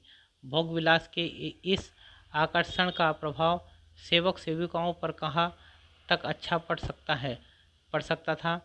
जनता पर चाहे जो प्रभाव पड़ा हो, पर उक्त गद्दी के भक्त शिष्यों ने सुंदर सुंदर पदों द्वारा जो मनोहर प्रेम संगीत धारा बहाई, उसने मुरझाते हुए हिंदू जीवन को सरस और प्रफुल्लित किया।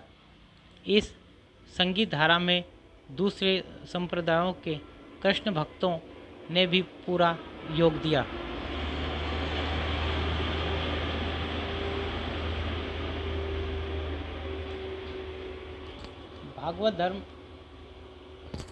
भागवत धर्म का उदय यद्यपि महाभारत काल में ही हो चुका था और अवतारों की भावना देश में बहुत प्राचीन काल से चली आती थी, पर वैष्णव धर्म के सांप्रदायिक स्वरूप का संगठन दक्षिण में ही हुआ। सब संप्रदायों के कृष्ण भक्त भागवत में वर्णित कृष्ण की ब्रज लीला को ही लेकर चले, क्योंकि उन्होंने अपनी प्रेम लक्षणा भक्ति के लिए कृष्ण का मधुर रूप ही पर्याप्त समझा। श्रीमद् भागवत में श्री कृष्ण के मधुर रूप का विशेष वर्णन होने से भक्ति क्षेत्र में गोपियों के ढंग के प्रेम का माधुरी भाव का रास्ता खुला। इसके प्रचार में दक्षिण के मंदिरों की देवदासी प्रथा विशेष रूप में सहायक हुई। कृष्ण काव्य में संगारिकता, कृष्ण के जिस मधुर रूप से को लेकर वे भक्त कवि चले हैं, वह हास विलास की तरंगों से परिपूर्ण अनंत सौंदर्य का समुद्र है। उस सर्वभौम प्रेमालंबन के सन्मुख मनुष्य का हृदय निराले प्रेम लोक में फूला फूला फिरता है। महत्व की भावना से उत्पन्न श्रद्धा या पूज्य बुद्धि का अवयव छोड़ देने के कारण कृष्ण के लोक रक्षक और धर्म संस्थापक स्वरूप को सामने रखने की आवश्यकता उन्होंने न समझी। कृष्ण भक्ति परंपरा में श्री कृष्ण की प्रेममयी मूर्ति को ही लेकर प्रेम तत्व की बड़े विस्तार के साथ व्यंजना हुई है। उनके लोक पक्ष का समावेश उसमें नहीं है। इन कृष्ण भक्तों में के कृष्ण प्रेमोन्मत्त गोपिकाओं से घिरे हुए गोकुल के श्री कृष्ण हैं। बड़े बड़े भूपालों के बीच लोक व्यवस्था की रक्षा करते हुए द्वारका के श्री कृष्ण नहीं हैं। भगवान के धर्म स्वरूप को इस प्रकार किनारे रख देने से उसकी ओर आकर्षित होने और आकर्षित करने की प्रवृत्ति का विकास कृष्ण भक्तों में ना तो पाया। फल यह हुआ कि कृष्ण भक्त कवि अधिकतर फुटकल श्रृंगारी पदों की रचना में ही लगे रहे। इन कृष्ण भक्त कवियों के संबंध में यह कह देना आवश्यक है कि ये अपने रंग में मस्त रहने वाले जीव थे। तुलसीदास जी के समान लोक संग्रह का भाव इनमें न था। समाज किधर जा रहा है इस बात की परवाह ये नहीं रखते थे। यहाँ तक कि अपने भागवत प्रेम की पुष्टि के लिए जिस संगारमयी लोकोत्तर छटा और आत्मोत्सर्ग की अभिव्यंजना से इन्होंने जनता को रसोन्मत्त किया, उसका लौकिक स्थूल दृष्टि रखने वाले विषय वासनापूर्ण जीवों पर कैसा प्रभाव पड़ेगा, इसकी ओर उन्होंने ध्यान न दिया। जिस राधा और कृष्ण के प्रेम को इन भक्तों ने अपनी गुणातिगुण चरण भक्ति का व्यंजक बनाया, उसको लेकर आगे के कवियों ने श्रृंगार की उन्मादकारिणी उक्तियों से हिंदी काव्य को भर दिया। कृष्ण काव्य का काव्य रूप। कृष्ण चरित के गान में गीति काव्य की जो धारा पूर्व में जयदेव और विद्यापति ने बहाई, उसी का अवलंबन ब्रज के भक्त कवियों ने भी किया। आगे चलकर अलंकार काल के कवियों ने अपनी श्रृंगारमयी मुक्त कवियों के लिए राधा और कृष्ण का ही प्रेम लिया। उनकी रचनाओं में ना तो जीवन के अनेक गंभीर पक्षों में मार्मिक रूप स्फुटित हुए, ना अनेक रूपता आई। श्री कृष्ण का इतना चरित ही उन्होंने ना लिया तो जो खंड काव्य महाकाव्य आदि के लिए पर्याप्त होता। राधा कृष्ण की प्रेम लीला ही सबने गाई। कृष्ण भक्त कवियों ने श्री कृष्ण भगवान के चरित का जितना अंश लिया वह एक अच्छे प्रबंध काव्य के लिए पर्याप्त न था। उनमें मानव जीवन की वह अनेक रूपता न थी जो एक प्रबंध काव्य के लिए आवश्यक है। कृष्ण भक्त कवियों की परंपरा अपने इष्ट देव की केवल बाल लीला और यौवन लीला लेकर ही अग्रसर हुई, जो गीत और मुक्तक के लिए ही उपयुक्त थी। मुक्तक के क्षेत्र में कृष्ण भक्त कवियों तथा आलंकारिक कवियों ने श्रृंगार और वात्सल्य रसों को पराकाष्ठा पर पहुंचा दिया, इसमें कोई संदेह नहीं। महादेवी वर्मा ने गीति काव्य के स्वरूप के विषय में कहा है, सुख दुख की भावावेशमयी अवस्था विशेषकर गिने चुने शब्दों में स्वर साधना से उपयुक्त चित्रण कर देना ही गीत है। शुक्ल जी ने कृष्ण भक्त शाखा के साहित्यकारों की चर्चा इस क्रम में की है। श्री वल्लभाचार्य, सूरदास जी, नंददास, कृष्णदास, परमानंद दास, कुंभन दास, चतुर्भुज दास, छीत स्वामी, गोविंद स्वामी, हित हरिवंश, गदाधर भट्ट, मीराबाई, स्वामी हरिदास, सूरदास, मनमोहन, श्री भट्ट, व्यास जी, रसखान व ध्रुवदास।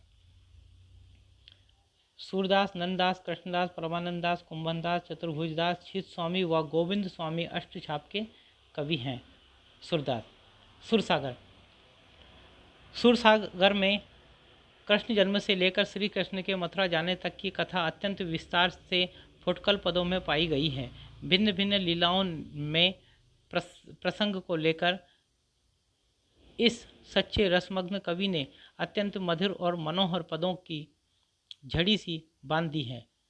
इन पदों के संबंध में सबसे पहली बात ध्यान देने की यह है कि चलती हुई ब्रजभाषा में सबसे पहली साहित्यिक रचना होने पर भी ये इतने सुडौल और परिमार्जित हैं। यह रचना इतनी प्रगल्भ और काव्यांगपूर्ण है कि आगे होने वाले कवियों की श्रृंगार और वात्सल्य की उक्तियां सुर की झूठी सी जान पड़ती हैं। सुरसागर किसी चली जाती हुई गीत काव्य परंपरा का, चाहे वह मौखिक ही रही हो, पूर्ण विकास सा प्रतीत होता है। सूरसागर में जगह जगह दृष्टिकूट वाले पद मिलते हैं। यह भी विद्यापति का अनुकरण है। सारंग शब्द को लेकर सुर ने कई जगह कूट पद कहे हैं।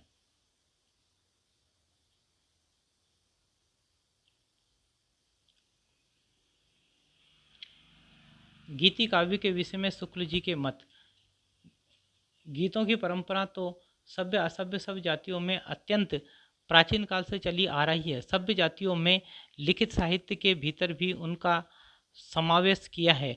लिखित रूप में आकर उनका रूप पंडितों की काव्य परंपरा की रूढ़ियों के अनुसार बहुत कुछ बदल जाता है। इससे जीवन के कैसे कैसे योग सामान्य जनता का मर्म स्पर्श करने आए हैं और भाषा की किन किन पद्धतियों पर वे अपने गहरे भावों की व्यंजना करते आए हैं, इसका ठीक पता हमें बहुत काल से चले आते हुए मौखिक गीतों से ही लग सकता है।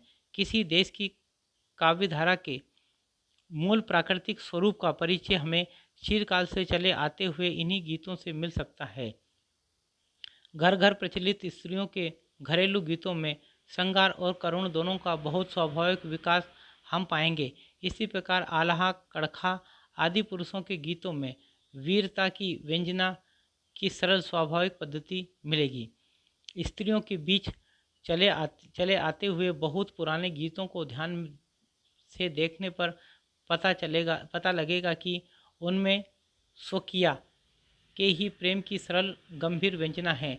परकिया प्रेम के जो गीत हैं वे कृष्ण और गोपिकाओं की प्रेम लीला को ही लेकर चले हैं।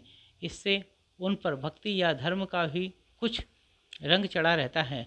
पश्चिमी हिंदी बोलने वाले सारे प्रदेशों में गीतों की भाषा ब्रज ही थी। दिल्ली के आसपास भी गीत ब्रज भाषा में ही गाए जाते थे। हम खुसरो संवत 1340 के गीतों में दिखा आए हैं। कबीर संवत 1560 के प्रसंग में कहा जा चुका है कि उनकी साखी भी की भाषा भी सदुक्कड़ी है, पर पदों की भाषा काव्य में प्रचलित ब्रजभाषा है। वात्सल्य और श्रृंगार और वात्सल्य के क्षेत्र में जहाँ तक इनकी दृष्टि पहुँची वहाँ तक और किसी कवि की नहीं। इन दोनों क्षेत्रों में तो इस महाकवि ने मानो औरों के लिए कुछ छोड़ा ही नहीं। गोस्वामी तुलसीदास जी ने गीतावली में बाल लीला को इनकी देखा देखी बहुत अधिक विस्तार दिया सही, पर उनमें बाल सुलभ भावों और चेष्टाओं की वह प्रचुरता नहीं आई। उसमें रूप वर्णन की ही प्रचुरता रही। बाल चेष्टा के स्वाभाविक मनोहर चित्रों का इतना बड़ा भंडार और कहीं नहीं। वात्सल्य के समान श्रृंगार के संयोग और वियोग दोनों पक्षों का इतना प्रचुर विस्तार और किसी कवि में नहीं। गोकुल में जब तक श्री कृष्ण रहे तब तक का उनका सारा जीवन ही संयोग पक्ष है। दान लीला, माखन लीला, चीरहरण लीला, रासलीला आदि ना जाने कितनी लीलाओं पर सहस्त्रों पद भरे पड़े हैं। सूर ने एक न्यारे प्रेम लोक की आनंद छटा अपने बंद नेत्रों से देखी है। कृष्ण के मथुरा चले जाने पर गोपियों का जो विरह सागर उमड़ा है, उसमें मग्न होने पर तो पाठकों को वार पार नहीं मिलता। वियोग की जितने प्रकार की दशाएं हो सकती है, सबका समावेश उसके भीतर है। श्रृंगार के अंतर्गत भाव पक्ष और विभाव पक्ष दोनों के अत्यंत विस्तृत और अनूठे वर्णन इस संसार के भीतर लहरें मार रहे हैं। परंपरा से चले आते हुए चंद्रोपालंब आदि सब विषयों का विधान सूर के वियोग वर्णन के भीतर है। कोई बात छूटी नहीं है। कृष्ण भक्ति काव्य में प्रेम का स्वरूप। राधा कृष्ण के प्रेम को लेकर कृष्ण भक्ति की जो काव्य धारा चली, उसमें लीला पक्ष अर्थात भावार्थ विधान की प्रधानता रही है। उसमें केली विलास, रास, छेड़छाड़, मिलन की युक्तियों आदि बाहरी बातों का ही विशेष वर्णन है। प्रेम लीन हृदय की नाना अनुभूतियों की व्यंजना कम है।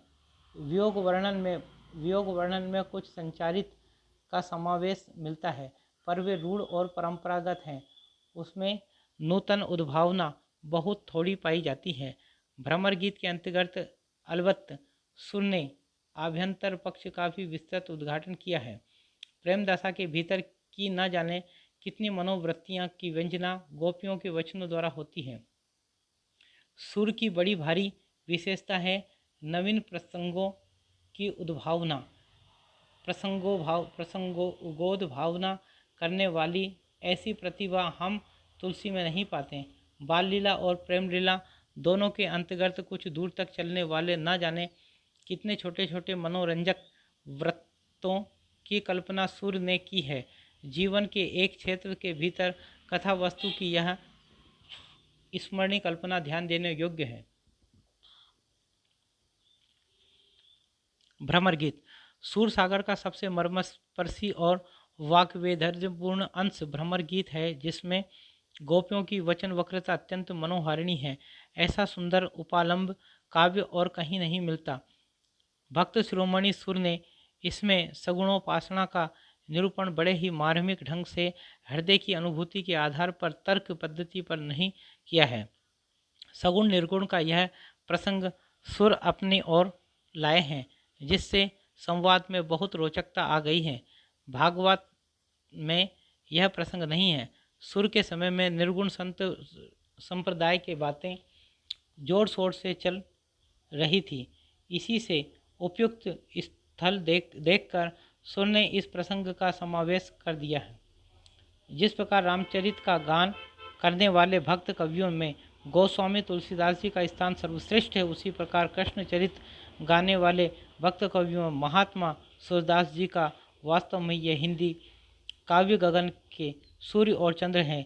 जो तन्मयता इन दोनों भक्त शिरोमणि कवियों की वाणी में पाई जाती है, वह अन्य कवियों में कहाँ। हिंदी काव्य इन्हीं के प्रभाव से अमर हुआ, इन्हीं की सरसता से उसका स्रोत सूखने ना पाया। नंददास अष्टछाप में सूरदास जी के पीछे इन्हीं का नाम लेना पड़ता है। इनकी रचना भी बड़ी सरस और मधुर है।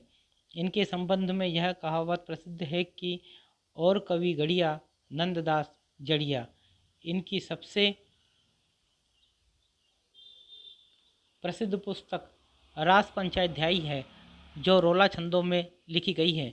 इसमें जैसा कि नाम से ही प्रकट है, कृष्ण की रासलीला का अनुप्रासादी युक्त साहित्य भाषा में विस्तार के साथ वर्णन है।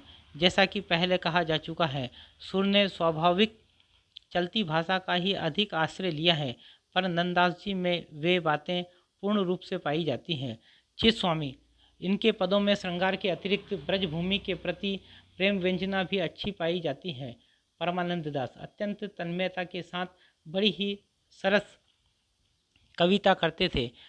कहते हैं कि इनके किसी एक पद को सुनकर आचार्य जी कई दिनों तक बदन की सुध भूले रहे।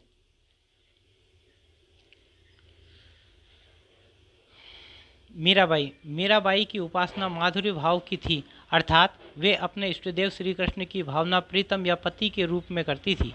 पहले यह कहा जा चुका है कि इस भाव की उपासना में रहस्य का समावेश अनिवार्य है। इसी ढंग की उपासना का प्रचार सूफी भी कर रहे थे, अतः उनका संस्कार भी इन पर अवश्य कुछ पड़ा। स्वामी हरिदास, इनके पद कठिन रागिनियों में गाने योग्य हैं, पढ़ने में कुछ उबड़ खाबड़ लगते हैं। पद विन्यास भी और कवियों के समान सर्वत्र मधुर और कोमल नहीं है, पर भाव उत्कृष्ट हैं। रसखान, प्रेम के ऐसे सुंदर उद्गार इनके सवैयों में निकले कि जनसाधारण प्रेम या श्रृंगार संबंधी कवित्व सवैयों को ही रसखान कहने लगे, जैसे कोई रसखान सुनाओ। इनकी भाषा बहुत चलती, सरल और शब्दाडंबर मुक्त होती थी। शुद्ध ब्रजभाषा का जो चलतापन और सफाई इनकी और घनानंद की रचनाओं में है, वह अन्यत्र दुर्लभ है। इनकी कृति परिमाण में तो बहुत अधिक नहीं है, पर जो है वह प्रेमियों के मर्म को स्पर्श करने वाली हैं। और कृष्ण भक्तों के समान इन्होंने गीत काव्य का आश्रय न लेकर कवित्व सवैयों में अपने सच्चे प्रेम की व्यंजना की है। अनुप्रास की सुंदर छटा होते हुए भी भाषा की चुस्ती और सफाई कहीं नहीं जाने पाई है। बीच बीच में भावों की बड़ी सुंदर व्यंजना है। लीला पक्ष को लेकर इन्होंने बड़ी रंजक कारिणी रचनाएं की है। कृष्ण भक्त कवि हमारे साहित्य में प्रेम माधुर्य का जो सुधा स्रोत बहा गए हैं, उसके प्रभाव से हमारे काव्य क्षेत्र में सरसता और प्रफुल्लता बराबर बनी रहेगी। दुखवाद की छाया आकर भी टिकने ना पाएगी। इन भक्तों का हमारे साहित्य पर बड़ा भारी उपकार है। प्रकरण 6, शकुनधारा, भक्ति काल की फुटकल रचनाएं। इस प्रकरण में देश की तत्कालीन राजनीतिक सामाजिक परिस्थितियों का वर्णन करते हुए भक्ति साहित्य से उनके संबंध की विवेचना की गई है।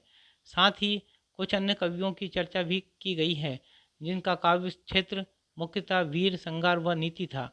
राजनीतिक सामाजिक परिस्थितियाँ, जिन राजनीतिक और सामाजिक परिस्थितियों के बीच भक्ति का काव्य प्रवाह उमड़ा, उनका संक्षिप्त उल्लेख आरंभ में हो चुका है। वह प्रवाह राजाओं या शासकों के प्रोत्साहन आदि पर अवलंबित न था।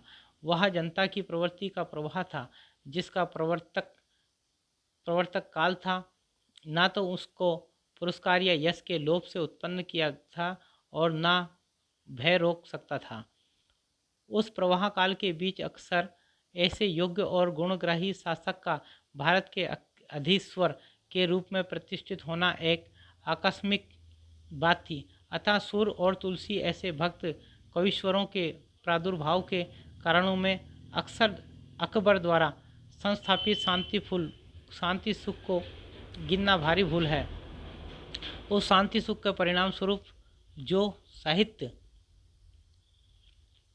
उत्पन्न हुआ वह दूसरे ढंग का था। उसका कोई एक निश्चित स्वरूप न था।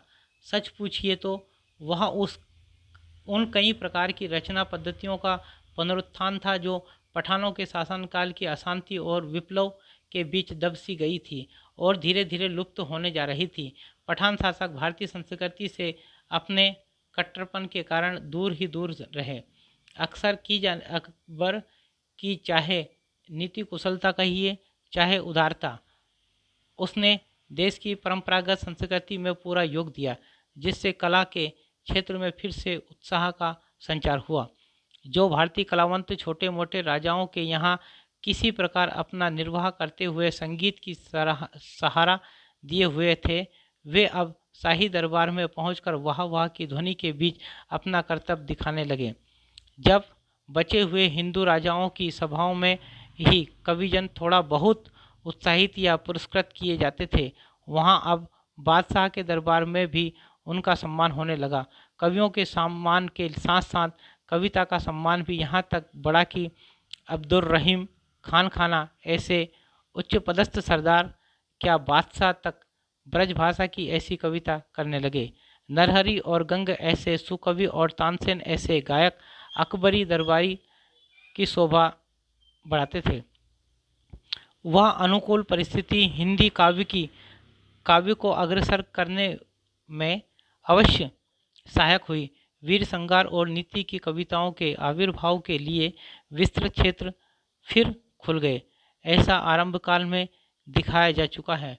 फुटकल कविताएं अधिकतर इन्हीं विषयों को लेकर 56 कवित्व सवेयों और दोहों में हुआ करती थी। मुक्तक रचनाओं के अतिरिक्त प्रबंध काव्य परंपरा ने भी जोर पकड़ा और अनेक अच्छे आख्यान काव्य भी इस काल में लिखे गए।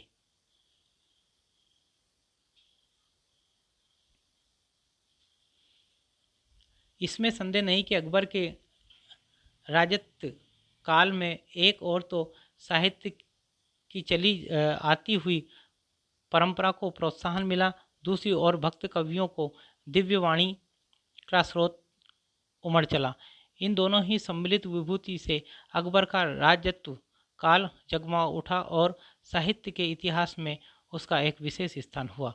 जिस काल में सुर और तुलसी ऐसे भक्ति के अवतार तथा नरहरि गंग और रहीम ऐसे निपुण भावुक कवि दिखाई पड़े, उसके साहित्यिक गौरव की ओर ध्यान जाना स्वाभाविक है। फुटकल खंड में कवियों की चर्चा इस क्रम में की गई है।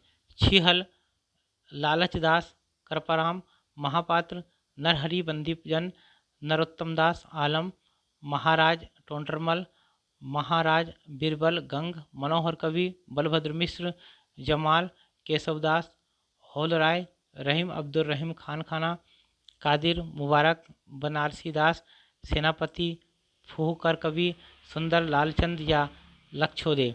नरोत्तम दास के सुदामा चरित के विषय में लिखा है। इसमें घर की दरिद्रता का बहुत ही सुंदर वर्णन है। यद्यपि यह छोटा है पर इसकी रचना बहुत ही सरस और हृदय ग्राहिणी है और कवि की भावुकता का परिचय देती है। भाषा भी बहुत ही परिमार्जित और व्यवस्थित है। बहुतेरे कवियों के समान भर्ती के शब्द और वाक्य इसमें नहीं है। गंग सरस हृदय के अतिरिक्त वाग्वेदग्ध भी इसमें प्रचुर मात्रा में था। वीर और श्रृंगार रस के बहुत ही रमणीय कवित्व इन्होंने कहे हैं। कुछ अन्योक्ति भी बड़ी मार्मिक है। हास्य रस का पुट भी बड़ी निपुणता से ये अपनी रचना में देते थे। घोर अतिशयोक्तिपूर्ण वस्तु व्यंग्य पद्धति का वृहताप का वर्णन भी इन्होंने किया है। उस समय की रुचि को रंजित करने वाले सब गुण इनमें वर्तमान थे, इसमें कोई संदेह नहीं। केशवदास ये अपने समय के प्रधान साहित्य शास्त्रज्ञ कवि माने गए। इनके आविर्भाव काल से कुछ पहले ही रस, अलंकार आदि काव्यांगों के निरूपण की ओर कुछ कवियों का ध्यान जा चुका था। यह स्वाभाविक भी था क्योंकि हिंदी काव्य रचना प्रचुर मात्रा में हो चुकी थी। लक्ष्य ग्रंथ के उपरांत ही लक्षण ग्रंथों का निर्माण होता है। केशवदास जी संस्कृत के पंडित थे, अतः शास्त्रीय पद्धति से साहित्य चर्चा का प्रचार भाषा में पूर्ण रूप से करने की इच्छा उनके लिए स्वाभाविक थी। अब तक किसी कवि ने संस्कृत साहित्य शास्त्र में निरूपित काव्यांगों का पूरा परिचय नहीं कराया था। यह काम केशवदास जी ने किया। अलंकारवादी आचार्य ये काव्य में अलंकार का स्थान प्रधान समझने वाले चमत्कारवादी कवि थे। जैसा कि इन्होंने स्वयं कहा है, यद्यपि सुजाति सुलक्षणी सुबरन सरस सुव्रत भूषण बिन न विराजई कविता बनिता मित। इन्होंने भामा, उद्भट और दंडी आदि प्राचीन आचार्यों का अनुसरण किया जो रस, रीति आदि सब कुछ अलंकार के अंतर्गत ही लेते थे। साहित्य शास्त्र को अधिक व्यवस्थित और समुन्नत रूप में लाने वाले मम्मट, आनंदवर्धनाचार्य और विश्वनाथ का नहीं, अलंकार के सामान्य और विशेष दो भेद करके इन्होंने उसके अंतर्गत वर्णन की प्रणाली ही नहीं, वर्णन के विषय भी ले लिए हैं। अलंकार शब्द का प्रयोग इन्होंने व्यापक अर्थ में किया है। वास्तविक अलंकार इनके विशेष अलंकार ही हैं। अलंकारों के लक्षण इन्होंने दंडी के काव्यदर्श से तथा बहुत सी बातें अमर रचित काव्य कल्पलता वृत्ति और केशव मिश्र कृत अलंकार शेखर से ली है। केशव के 50 या 60 वर्ष पीछे हिंदी में लक्षण ग्रंथों की जो परंपरा चली, यह केशव के मार्ग पर नहीं चली। काव्य के स्वरूप के संबंध में तो वह रस की प्रधानता मानने वाले काव्य प्रकाश और साहित्य दर्पण के पक्ष पर रही और अलंकारों के निरूपण से में उसने अधिकतर चंद्रालोक और कुवलयानंद का अनुसरण किया। इसी से केशव के अलंकार लक्षण हिंदी में प्रचलित अलंकार लक्षणों से नहीं मिलते। केशव ने अलंकारों पर कवि प्रिया और रस पर रसिक प्रिया लिखी। इन ग्रंथों में केशव का अपना विवेचन कहीं नहीं दिखाई पड़ता। सारी सामग्री कई संस्कृत ग्रंथों से ली हुई मिलती है। नामों में अवश्य कहीं कहीं थोड़ा हेरफेर मिलता है, जिससे गड़बड़ी के सिवा और कुछ नहीं हुआ है। रामचंद्रिका अवश्य एक प्रसिद्ध ग्रंथ है, पर यह समझ रखना चाहिए कि केशव केवल उक्ति वैचित्र और शब्द क्रीड़ा के प्रेमी थे। जीवन के नाना गंभीर और मार्मिक पक्षों पर उनकी दृष्टि नहीं थी, अतः वे मुक्तक रचना के ही उपयुक्त थे, प्रबंध रचना के नहीं। प्रबंध पटुता उनमें कुछ भी न थी। रामचंद्रिका में प्रसन्न राघव, हनुमान नाटक, अनर्घ राघव, कादंबरी और नेषद की बहुत सी उक्तियों का अनुवाद करके रख दिया गया है। कहीं कहीं अनुवाद अच्छा न होने के कारण उक्ति विकृत हो गई हैं। जिन उक्तियों में जटिलता नहीं है, समाज शैली का आश्रय नहीं लिया गया है, उनके अनुवाद में कहीं कहीं बहुत अच्छी सफलता प्राप्त हुई है।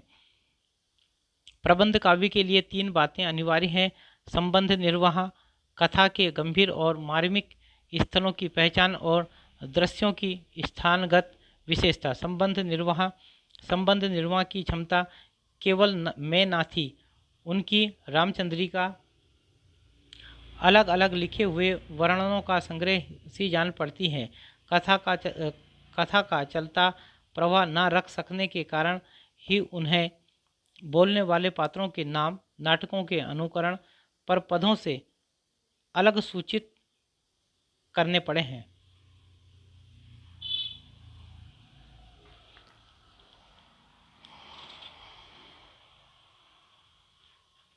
गंभीर मार्मिक स्थलों की पहचान। उन्हें एक बड़ा प्रबंध काव्य भी लिखने की इच्छा हुई और इन्होंने उसके लिए राम की कथा ले ली। उस कथा के भीतर जो मार्मिक स्थल है, उनकी और केशव का ध्यान बहुत कम गया है। वे ऐसे स्थलों को या तो छोड़ गए हैं या यूं ही इतिवृत्त मात्र कहकर चलता कर दिया है। राम आदि को वन की ओर जाते देख मार्ग में पड़ने वाले लोगों में से कुछ कहलाया भी तो यह कि किधो मुनि साप हत, किंधो ब्रह्मदोष रत, किंधो को ठग हो। ऐसा अलौकिक सौंदर्य और सौम्य आकृति सामने पाकर सहानुभूतिपूर्ण शुद्ध सात्विक भावों का उदय होता है। इसका अनुभव शायद एक दूसरे को संदेश की दृष्टि से दिखाने वाले नीति कुशल दरबारियों के बीच रहकर केशव के लिए कठिन था। दृश्यों की स्थानगत विशेषता लोकल कलर्स केशव की रचनाओं में ढूंढना तो व्यर्थ ही है। पहली बात तो वह है, केशव के लिए प्राकृतिक दृश्यों में कोई आकर्षण नहीं था। वे उनकी देशगत विशेषताओं का निरीक्षण करने क्यों जाते। दूसरी बात यह है कि केशव के बहुत पहले से ही इसकी परंपरा एक प्रकार से उठ चुकी थी। कालिदास के दृश्य वर्णनों में देशगत विशेषताओं का जो रंग पाया जाता है, वह भवभूति तक तो कुछ रहा, उसके पीछे नहीं। फिर जो वर्णन रूढ़ हो गए, चारों ओर फैली हुई प्रकृति के नाना रूपों के साथ केशव के हृदय का सामंजस्य कुछ भी ना था। केशव शब्द साम्य के सहारे जो उपमान लाए गए हैं, वे किसी रमणीय दृश्यों के उत्पन्न सौंदर्य की अनुभूति सर्वथा विरुद्ध या बेमेल हैं। सादृश्य या साधर्म्य की दृष्टि से दृश्य वर्णन में जो उपमाएं, उत्प्रेक्षाएं आदि लाई गई हैं, वे भी सौंदर्य की भावना में वृद्धि करने के स्थान पर कुतूहल मात्र उत्पन्न करती है। रामचंद्रिका के लंबे चौड़े वर्णनों को देखने से स्पष्ट लक्षित होता है कि केशव की दृष्टि जीवन के गंभीर और मार्मिक पक्ष पर न थी। उनका मन राजसी ठाट बाट तैयारी, नगरों की सजावट, चहल पहल आदि के वर्णन में ही विशेषता रमना है। कहीं कहीं तो उन्होंने उचित अनुचित की ही परवाह नहीं की है। जैसे भरत की चित्रकूट यात्रा के प्रसंग में सेना की तैयारी और तड़क भड़क का वर्णन, अनेक प्रकार के रूखे सूखे उपदेश भी बीच बीच में रखना, ये वे नहीं भूलते थे। दान महिमा लोभ निंदा के लिए तो वे प्रायः जगह निकाल लिया करते थे। उपदेशों का समावेश दो एक जगह तो पात्र का बिना विचार किए अत्यंत अनुचित और भद्दे रूप में किया गया है। जैसे वन जाते समय राम का अपनी माता कौशल्या को पतिव्रत का उपदेश, रामचंद्रिका में केशव की संवाद योजना। रामचंद्रिका में केशव को सबसे अधिक सफलता हुई है संवादों में। इन संवादों में पात्रों के अनुकूल क्रोध, उत्साह आदि की व्यंजना भी सुंदर है। जैसे लक्ष्मण राम परशुराम संवाद तथा लवकुश के प्रसंग के संवाद तथा वाक्पटुता और राजनीति के दावपेच का आभास भी प्रभावपूर्ण है। उनका रावण अंगद संवाद तुलसी के संवाद से कहीं अधिक उपयुक्त और सुंदर है। केशव की आलोचना। केशव को कवि हृदय नहीं मिला था। उनमें वह सहृदयता और भावुकता भी न थी जो एक कवि में होने चाहिए। वे संस्कृत साहित्य से सामग्री लेकर अपने पांडित्य और रचना कौशल की धाक जमाना चाहते थे, पर इस कार्य में सफलता प्राप्त करने के लिए भाषा पर जैसा अधिकार चाहते वैसे उन्हें प्राप्त न था। अपनी रचनाओं में उन्होंने अनेक संस्कृत काव्यों की उक्तियाँ लेकर भरी हैं, पर उन उक्तियों को स्पष्ट रूप से व्यक्त करने में उनकी भाषा बहुत कम समर्थ हुई है। पदों और वाक्यों की न्यूनता, असक्त फालतू शब्दों के प्रयोग और संबंध के अभाव आदि के कारण भी अप्रांजल और उबड़ खाबड़ हो गई हैं और तात्पर्य भी स्पष्ट रूप से व्यक्त नहीं हो सका है। केशव के दो प्रबंध काव्य लिखे, एक वीर सिंह देवचरित, दूसरा रामचंद्रिका। पहला तो काव्य ही नहीं कहा जा सकता। केशव की रचना को सबसे अधिक विकृत और अरुचिकर करने वाली वस्तु है अलंकारित चमत्कार की प्रवृत्ति, जिसके कारण न तो भावों की प्रकृत व्यंजना के लिए जगह बचती है, न सच्चे हृदयग्राही वस्तु वर्णन के लिए। पद दोष, वाक्य दोष आदि तो बिना प्रवाह जगह जगह मिल सकते हैं। कहीं कहीं उपमान भी बहुत हीन और बेमेल हैं। प्रबंध काव्य रचना के योग्य न तो केशव में अनुभूति की ही थी न शक्ति। परंपरा से चले आते हुए कुछ नियत विषयों के, जैसे युद्ध, सेना की तैयारी, उपवन, राज दरबार के ठाट बाट तथा श्रृंगार और वीर रस फुटकल वर्णन की अलंकारों की भरमार के साथ वे करना चाहते थे। इसी से बहुत से वर्णन यूँ ही बिना अवसर का विचार किए वे भरते गए हैं। वे वर्णन वर्ण के लिए करते थे, न कि प्रसंग या अवसर की अपेक्षा से। केशव के विषय में अन्य मत। रसिक प्रिया 1648 की रचना प्रौढ़ है। उदाहरणों में चतुराई और कल्पना से काम लिया गया है और पद विन्यास भी अच्छे हैं। इन उदाहरणों में वाग्वेदग्ध के साथ साथ सरसता भी बहुत कुछ पाई जाती है। केशव की रचना में सुर, तुलसी आदि की सी सरसता और तन्मयता चाहे न हो, पर काव्यांगों का विस्तृत परिचय कराकर उन्होंने आगे के लिए मार्ग खोला। रहीम अब्दुर्रहीम खानखाना। संसार का इन्हें बड़ा गहरा अनुभव था। ऐसे अनुभवों के मार्मिक पक्ष को ग्रहण करने की भावुकता इनमें अद्वितीय थी। अपने उदार और ऊंचे हृदय को संसार के वास्तविक व्यवहारों के बीच रखकर जो संवेदना इन्होंने प्राप्त की है, उसी की व्यंजना अपने दोहे में की है।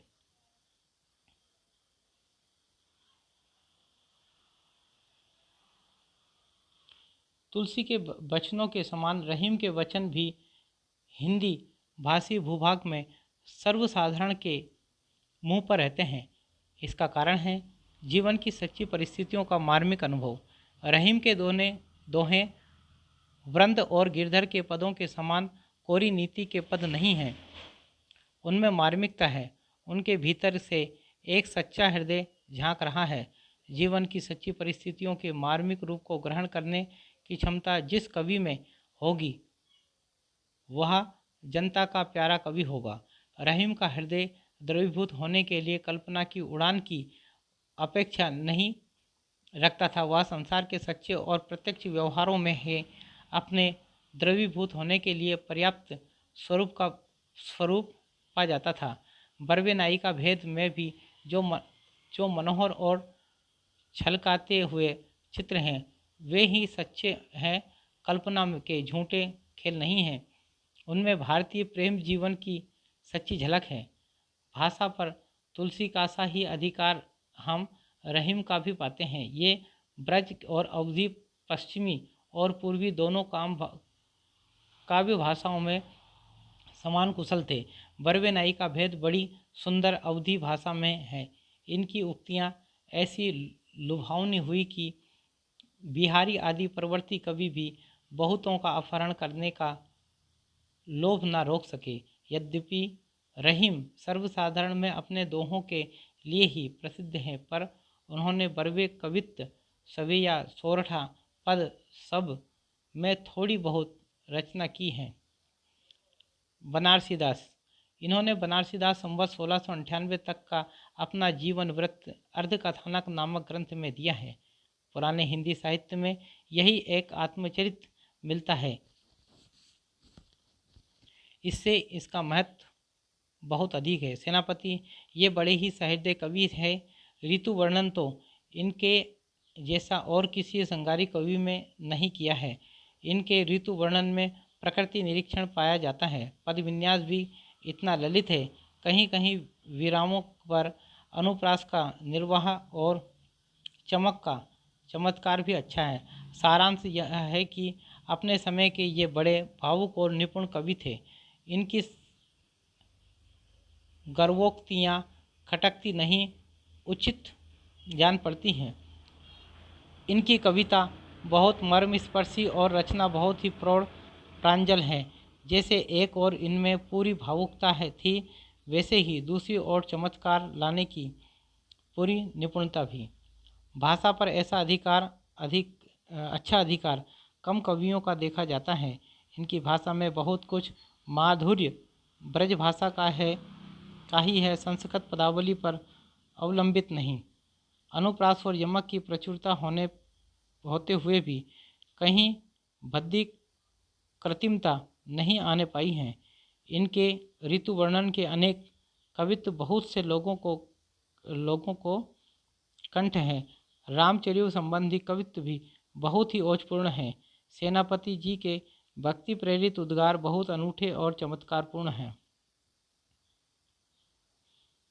पुहुकर कवि, इस ग्रंथ रसरतन में रंभावती और सूरसेन की प्रेम कथा कई छंदों में, जिनमें मुख्य दोहा और चौपाई हैं, प्रबंध काव्य की साहित्यिक पद्धति पर लिखी गई है। कल्पित कथा लेखक प्रबंध काव्य रचने की प्रथा पुराने हिंदी कवियों में बहुत कम पाई जाती हैं। जायसी आदि सूफी शाखा के कवियों ने ही इस प्रकार की पुस्तकें लिखी है, पर उनकी परिपाटी बिल्कुल भारतीय नहीं थी। इस दृष्टि से रसरतन को हिंदी साहित्य में एक विशेष स्थान देना चाहिए। इसमें संयोग और वियोग की विविध दशाओं का साहित्य की रीति पर वर्णन उसी ढंग से है जिस ढंग के श्रृंगार के मुक्त कवियों के किए, और पूर्व राग, सखी मंडन, नक्सिक, ऋतु वर्णन आदि श्रृंगार की सब सामग्री एकत्र की गई है। कविता सरस और भाषा प्रौढ़ है। सूफी रचनाओं के अतिरिक्त भक्ति काल के अन्य आख्यान काव्य, आश्रयदाता राजाओं के चरित्र काव्य, तथा ऐतिहासिक या पौराणिक आख्यान काव्य लिखने की जैसी परंपरा हिंदुओं में बहुत प्राचीन काल से चली आती थी, वैसी पदबद्ध कल्पित कहानियाँ लिखने की नहीं थी। ऐसी कहानियाँ मिलती हैं पर बहुत कम। इसका अर्थ यह नहीं कि प्रसंगों या व्रतों की कल्पना की प्रवृत्ति कम थी। ऐसी कल्पना किसी ऐतिहासिक या पौराणिक पुरुष या घटना का कुछ कभी कभी अत्यंत अल्प सहारा लेकर खड़ी की जाती थी। कहीं कहीं तो केवल कुछ नाम ही ऐतिहासिक या पौराणिक करते रहते थे। व्रत सारा कल्पित रहता था, जैसे ईश्वरदासकृत सरस्वती कथा, ईश्वरदासकृत सत्यवती कथा। आत्मकथा का विकास भी नहीं पाया जाता। केवल जैन कवि बनारसी दास का अर्धकथानक मिलता है। ढोला मारूरा दोहा राजस्थानी भाषा में। ढोला मारू की प्रेम कथा राजपुताने में बहुत प्रचलित है। दोहे बहुत पुराने हैं, यह बात उनकी भाषा में पाई जाती है। बहुत दिनों तक मुखाग्रही रहने के कारण बहुत से दोहे लुप्त हो गए थे, जिससे कथा की श्रृंखला बीच बीच में खंडित हो गई थी। इसी से संवत 1618 के लगभग जैसे जैन कवि कुशललाभ ने बीच बीच में चौपाइयाँ रचकर जोड़ दी। दोहों की प्राचीनता का अनुमान इस बात से हो सकता है कि कबीर की साखियों में ढोला मारूर के बहुत से दोहे ज्यों के त्यों मिलते हैं। वेली कृष्ण रुक्मणी री राजस्थानी भाषा में जोधपुर के राठौर राजवंशी स्वदेशाभिमानी कवि पृथ्वीराज की रचना है, जिनका महाराणा प्रताप को क्षोभ से भरा पत्र लिखना इतिहास प्रसिद्ध है। रचना प्रौढ़ भी है और मार्मिक भी। इसमें श्री कृष्ण और रुक्मिणी के विवाह की कथा है। पद्मिनी चरित्र की भाषा भी राजस्थानी मिली है। आचार्य शुक्ल द्वारा आख्यान काव्यों का वर्गीकरण। ऐतिहासिक, पौराणिक, कल्पित, आत्मकथा। रामचरितमानस तुलसी। ऐतिहासिक पौराणिक में रामचरितमानस तुलसीदास द्वारा, हरिचरित्र लालचदास और रुक्मिणी मंगल नरहरि। कल्पित में ढोला मारूरा दोहा प्राचीन, लक्ष्मण सेन पद्मावती कथा दामोदर कवि और सत्यवती कथा ईश्वरदास। आत्मकथा अर्धकथानक बनारसी दास। और ऐतिहासिक पौराणिक में रुक्मिणी मंगल नंददास, सुदामा चरित नरोत्तम दास, रामचंद्रिका केशवदास, वीर सिंह देवचरित केशवदास, वेली कृष्ण रुक्मणीरी जोधपुर के राठौर राजा पृथ्वीदास। और कल्पित में माधवानल, कामकंदला आलम, रसरतन पुहकर कवि और पद्मिनी चरित लालचंद, कनक मंजरी काशीराम।